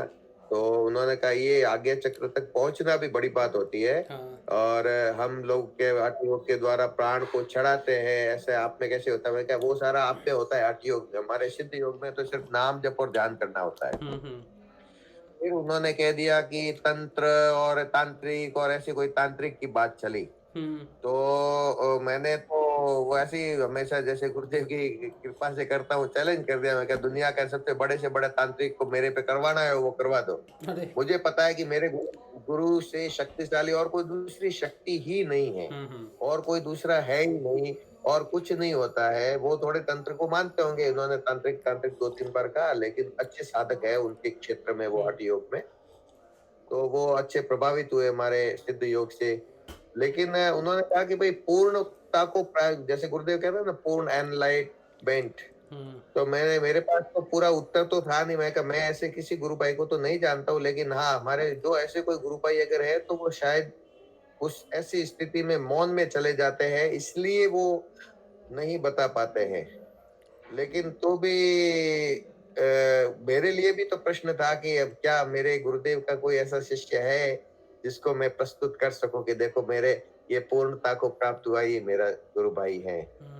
तो उनसे अच्छी चर्चा हुई, वो भी प्रभावित हुए, उन्होंने नंबर भी लिया मेरा। और लेकिन जो हठ योग में मैं सब, इससे मेरे कहने का तात्पर्य ये है कि हठ योग में जो बहुत ही कठिनाई से, और वहां पे लगभग 150 साधु थे, उसमें से मात्र एक व्यक्ति, 150 में से एक व्यक्ति, एक साधु जो मेरे पास आके इस प्रकार की बात की है, तो सोचिए कि हमारे गुरुदेव की कृपा हम पर कितनी है, और हम ग्रस्त में रहते हुए कितनी उच्च स्थिति को प्राप्त होते हैं। और वही बातें हैं, ऐसा नहीं है कि हम सिद्ध योग के गुरुदेव के जो शिष्य है वो ये कुंडलिनी शक्ति और चक्रों की बात करते हैं और ऐसे आगे बढ़ती है, ये परिवर्तन आते हैं, वो उन्होंने भी यही बातें की। यानी एक ये सनातन सत्य है, सार्वभौमिक सत्य है, यूनिवर्सल ट्रुथ है जो हमारा सिद्ध योग है, जो गुरुदेव हमें ऐसे ही अहेतु की कृपा से हमें दिया है। तो लेकिन एक यही सवाल था कि क्या ऐसा, गुरुदेव को भी कहा, मैंने कहा गुरुजी ऐसे सवाल का उत्तर मैं क्या दूंगा। पहली बार मैंने जीवन में प्रचार किया और शाम के टाइम में रात को 9-10 बजे ऐसा सवाल आ गया ये, जिसको मैं ज्यादा अच्छी तरह से नहीं तो ऐसा होता कोई तो मैं जरूर उसी समय उनसे बात करवा देता है या जो कुछ भी होता। तो ये ऐसी बात हुई। और कल मैंने देखा वास्तव में जो ऐसे फिजिकली प्रचार करते हैं ना, बड़ा आनंद रहता है। नाना प्रकार के लोग आते हैं और समझाने का भी, और स्वतः मतलब फिर हमारे मुंह से क्या निकलता है ऐसे सोचने की जरूरत नहीं है, गट गट गट गट गट गट गट आवाज निकलती रहती है, शब्द बनते ही रहते हैं, और अगले की शक्ल देख के पता चल जाता है कि इनको क्या जैसे हमें बताना चाहिए। जैसे कोई नशा की बात निकली, सबके अलग अलग हमारी निकलती है आगे वाले के उसको देखते हुए। कई लोग तो हाथ जोड़ के ऐसे चले जाते कि पता नहीं कौन सा पेपर दे रहे हैं, है ना। कई लोग पेपर पढ़ के रख देते हैं और कई लोग मांग के ले जाते हैं। तस्वीरें भी हमने वहां पे निःशुल्क ही दी थी, जो हमारे पास उपलब्ध थी, हमने लाई थी अब की बार, और पहले भी जोधपुर से भी मैंने मंगवाई थी। और अब वो प्रिंट करवा दिया है, तो अब जहाँ भी कार्यक्रम होगा तो वहां भी हम ये लगा के कल का बहुत अच्छा रहा आपका, बहुत अच्छा। और कभी ऐसे प्रश्न में आप फंस जाओ ना गुरु भाई की, तो सबसे पहले यही बात याद रखना कि सारे प्रश्नों का आंसर होना जरूरी नहीं है। आप डायरेक्ट उनको ये बात कह सकते हो कि देखो हमारे गुरुदेव के जो शिष्य हैं ना, वो बहुत जगह पर हैं, पूरे विश्व में हर जगह पे हैं, और सबसे कांटेक्ट किसी एक शिष्य का रहना बहुत मुश्किल है। जब तक मेरी पूर्णता नहीं होती तो मैं आपको नहीं बता सकता, क्योंकि पूर्णता को पहचानने का आप मुझे बता दो कोई तरीका, क्योंकि पूर्णता को पहचानने के लिए आप में भी तो पूर्णता होनी चाहिए ना। अब आधे आदमी को बोलोगे तो पूर्ण ढूंढो, तो उसको तो पता ही नहीं है पूर्णता होती क्या है। ठीक है, मुझे ढूंढने भेजेंगे कि पारस ढूंढ के ला, मुझे क्या पता पारस कैसा दिखता है। मुझे बोलेंगे सोना ढूंढ के ला, तो सोना कैसा दिखता है मैं गोल्डन कलर का ढूंढूंगा। अब पारस कैसा दिखता है मुझे नहीं पता, तो मुझे ढूंढ दिया। तो बोला हम लोग अभी साधक की श्रेणी में है, हम साधना कर रहे हैं। आप पूछ रहे हो कि पूर्ण कौन है, तो अगर आप मुझे डेफिनेशन बता दो कि पूर्ण की डेफिनेशन ये होती है, तो फिर मैं आपके सवाल का जवाब दे दूंगा कि हाँ ऐसा साधक है। ठीक है। बिल्कुल। तो इसमें कोई दुविधा की बात नहीं है नरहरि भाई, हम सभी अभी पूर्णता को जानते नहीं है, इसीलिए गुरुदेव का साधक अगर पूर्ण है भी तो हम उसको आइडेंटिफाई नहीं कर सकते और वो सामने आएगा नहीं। वो ऐसे सामने आएगा नहीं, क्योंकि एक लेवल के बाद अपने आप को बताना, अपने लेवल के बारे में बताना व्यर्थता सिद्ध होती है, नहीं बता सकते। ठीक है, तो वो बताएगा नहीं और हम उसको जान नहीं सकते, तो कम्युनिकेशन नहीं है हमारा पूर्णता के साथ अभी। तो कोई अगर किसी से पूछा कि गुरुदेव का कोई शिष्य पूर्ण है कि नहीं है, तो उनको यही वाली एग्जांपल देना कि सोना चांदी ढूंढने भेजोगे तो मैं ढूंढ लूँगा, पारस के बारे में मैं जानता नहीं तो कैसे ढूंढूँ, कैसे बताऊँ, आप मुझे निशानियाँ बताइए तब मैं देखता हूँ। बराबर, बिल्कुल। ठीक है, और मुझे तो बहुत अच्छा लगा। हम लोग एक बार गए थे एक मेले में प्रचार करने, मैं और योगेश भाई, इस बार भी लगा, पर सिस्टम जो कोरोना का है उसकी वजह से, और मैं भी थोड़ा रिकवर कर रहा हूँ, मैं बाहर निकलते ही मेरा ध्यान लग जाता है, तो मुझे बाहर जाने की अनुमति नहीं ज़्यादा। तो मैं पिछली बार तो हमने जब गए थे और योगेश जी इधर भाग रहे हैं, मैं उधर भाग रहा हूँ, लेकिन बहुत आनंद था, बहुत अच्छा लगा हमको, बहुत मज़ा आता है। ये सच्ची में जिसको ये नशा लग जाए प्रचार का, वो फिर दूसरे प्रचार से नहीं मानेगा। और ये नशा है, बिल्कुल, और ये बिल्कुल। नशा है, बिल्कुल नशा है प्रचार का। बहुत बढ़िया, बहुत बढ़िया, ऐसे ही आप करते रहो आगे हमेशा। और पूरा परिवार गया, वो बहुत ज़्यादा बढ़िया बात है। पूरा परिवार हाँ। सम्मिलित हुआ ना, इसकी तो खुशी की, इसकी तो आनंद की सीमा ही बहुत अलग है, बहुत अच्छी बात है। इसमें हमें ये लगा कि जैसे कहीं ऐसा हम करें ना, ये मेरे खुद के लिए, दूसरों को कोई सलाह नहीं है, जैसे कुछ अपन आइटम भी रख देते हैं ना साथ में, कुछ नहीं तो चॉकलेट बांटते हैं सभी मेले हाँ, में, तो बहुत उस अच्छा, तरफ लोग आ जाए, बहुत अच्छा, है ना। वो चाय वाला सिस्टम तो आपने गजब किया, चाय बिस्किट, हाँ, बहुत बहुत अच्छा था वो तरकीब, बहुत अच्छी थी। चाय पानी तो पियो, और जिससे जितनी क्या देर होता चाय है, पानी पियोगे भैया, उधर आप मेरी बात सुन लो।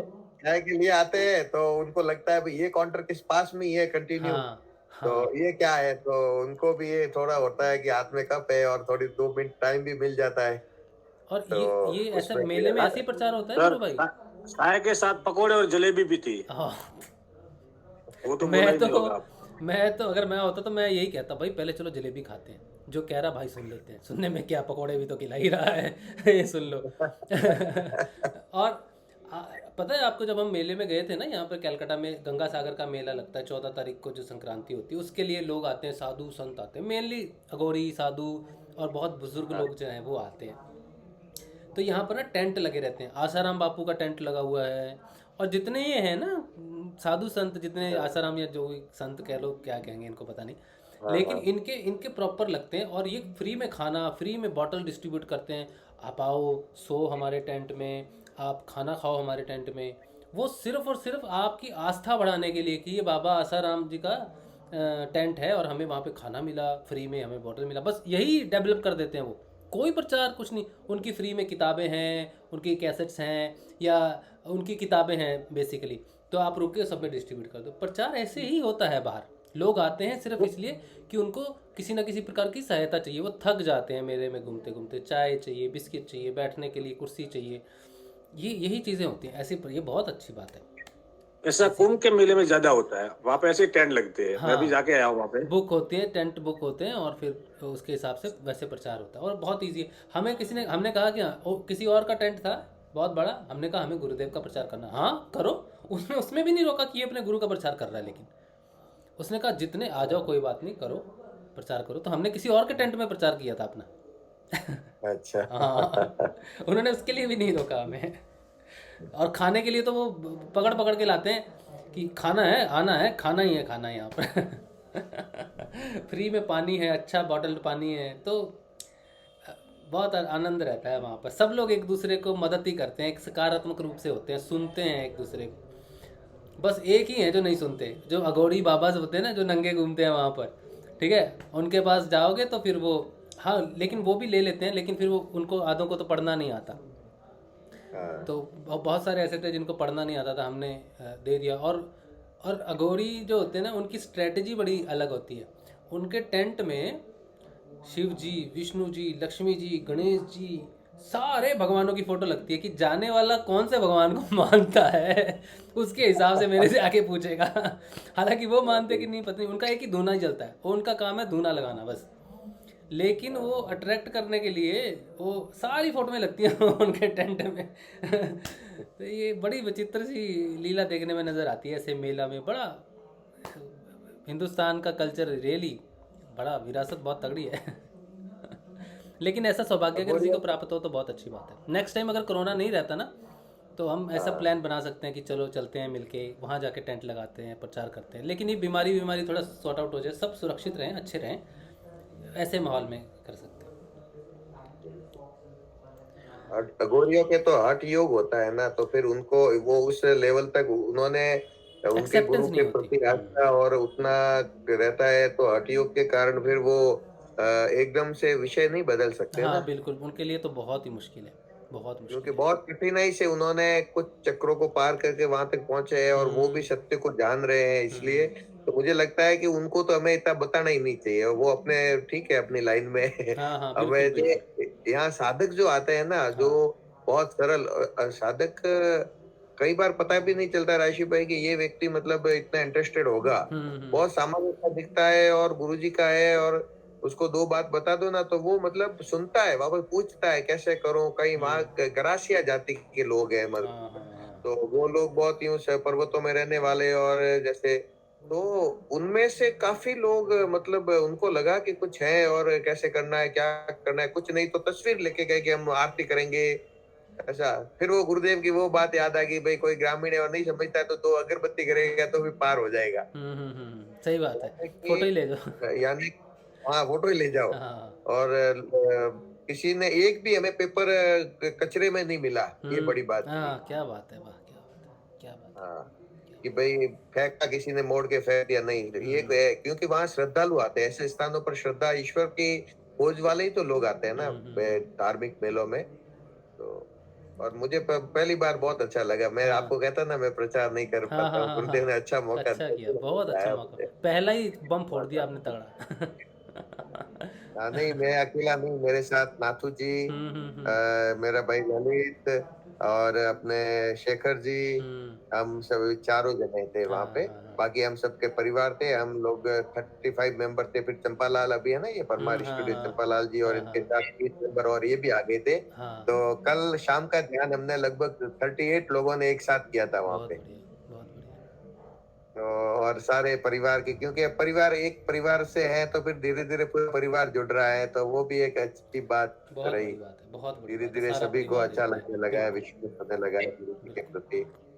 बहुत अच्छी बात है। और इतना बड़ा परिवार जुड़ना एक चमत्कार ही है, क्योंकि यहाँ तो 3-4 लोग परिवार के नहीं जुड़ते। हाँ इसीलिए ना हमारे को कुछ नहीं दिखा। जगह भी बिल्कुल कम, अच्छा, जगह भी बिल्कुल कम। हाँ हाँ कर दिया तो सिंह जहाँ भी जाता है ना विस्फोट कर देता है। हाँ, क्या बोल रहे हो, किसने विस्फोट कर दिया? राजा जहाँ भी जाता है, राजा जहाँ भी जाता है, जैसे अभी आपने बोला ना, हाँ, मोहन हाँ। भाई ने विस्फोट कर दिया, हाँ हाँ हाँ तो हाँ सिंह अब जहाँ भी जाएगा वहाँ पे क्या करेगा, हाँ, विस्फोट ही होगा। है ना। चलिए, इसीलिए भैया को सिंह दिखते हैं। हाँ बहुत अच्छा, ये बहुत अच्छा इन्होंने किया और गुरुदेव ने इनको सेवा का कार्य दिया, बहुत उच्चतम, बहुत बढ़िया। चलिए अब जो है हम बेबू आपको कह रहे हृदय चक्कर में जी, हाँ जी डर लगता है, हृदय चक्कर में डर लगता है, हृदय चक्कर में ही सब घुसते हैं, भीड़ खूब है, हाँ सच्ची भीड़ बहुत होती है ऐसी जगहों पे। तो हृदय चक्कर जब खुलता है तो डर प्रस्तुत होता है, साधना में, जीवन में, छोटी छोटी चीज़ों में डर प्राप्त होता है। ठीक है, इसके विषय में इतना लंबा अभी नहीं करेंगे कुछ भी, अभी के लिए इतना ही समझ लेते हैं कि हमारी आस्था हमेशा प्रबल होती है, उसकी जो बेस है, उसका जो आधार है जिसे विश्वास कहते हैं, उसमें कमी रहती है, जिसकी वजह से आस्था कभी उत्पन्न ही नहीं होती, प्रकट ही नहीं होती। और एक बार वो प्रकट हो जाए तो वो शून्य नहीं है, वो या तो वो शून्य है या फिर वो पूर्ण है। ठीक है, और जिसकी आस्था पूर्ण हो फिर वो मीरा के समान ही है। ठीक है, चलिए अब आपका सेशन सत्संग यहीं पे रखते हैं, कल सुबह मिलेंगे सुबह के ध्यान में। जय श्री गुरुदेव। अरे सर जी, एक प्रश्न मेरा भी है। जय गुरुदेव। हाँ जी बोलिए। मेरा बहुत दिन से मन कर रहा, आँख खोल के ध्यान करूं क्या? हाँ हाँ आँख खोल के ध्यान करने को मन बहुत दिन से कर रहा हाँ है। हाँ बिल्कुल बिल्कुल करो, बिल्कुल करो। क्योंकि गुरुदेव दिखते नहीं है, आँख बंद हाँ करो सामने तो। देख लो, फोटो में देख लो, खोल के देख लो, मंत्र जपते रहो। हाँ कर जी, कोई दिक्कत तो कोई नहीं ना? दिक्कत नहीं है, आगे जाके तो खुली आंखों से ध्यान लगना है। जी तो कर सकते हैं। हाँ बिल्कुल कर सकते हैं, कोई दिक्कत नहीं। जी सर, जी जी, जय जय श्री गुरुदेव, जय श्री जय दादा जय श्री गुरुदेव। दादा गुरुदेव। चलिए सुबह मिलेंगे सुबह का ध्यान में। जय श्री गुरुदेव आप सबको। जय श्री गुरुदेव, जय श्री दादा गुरुदेव, जय जय श्री गुरुदेव। जय श्री गुरुदेव, जय श्री दादा गुरुदेव, जय श्री गुरुदेव जी। जय कलगी भगवान, जय गुरु माता। जय गुरु माता। जय श्री गुरुदेव, जय श्री गुरुदेव। जय श्री। मेरा स्वेटर खोल के रख दो, तुम बहुत पहन लिया सारा दिन। चलिए जय श्री गुरु।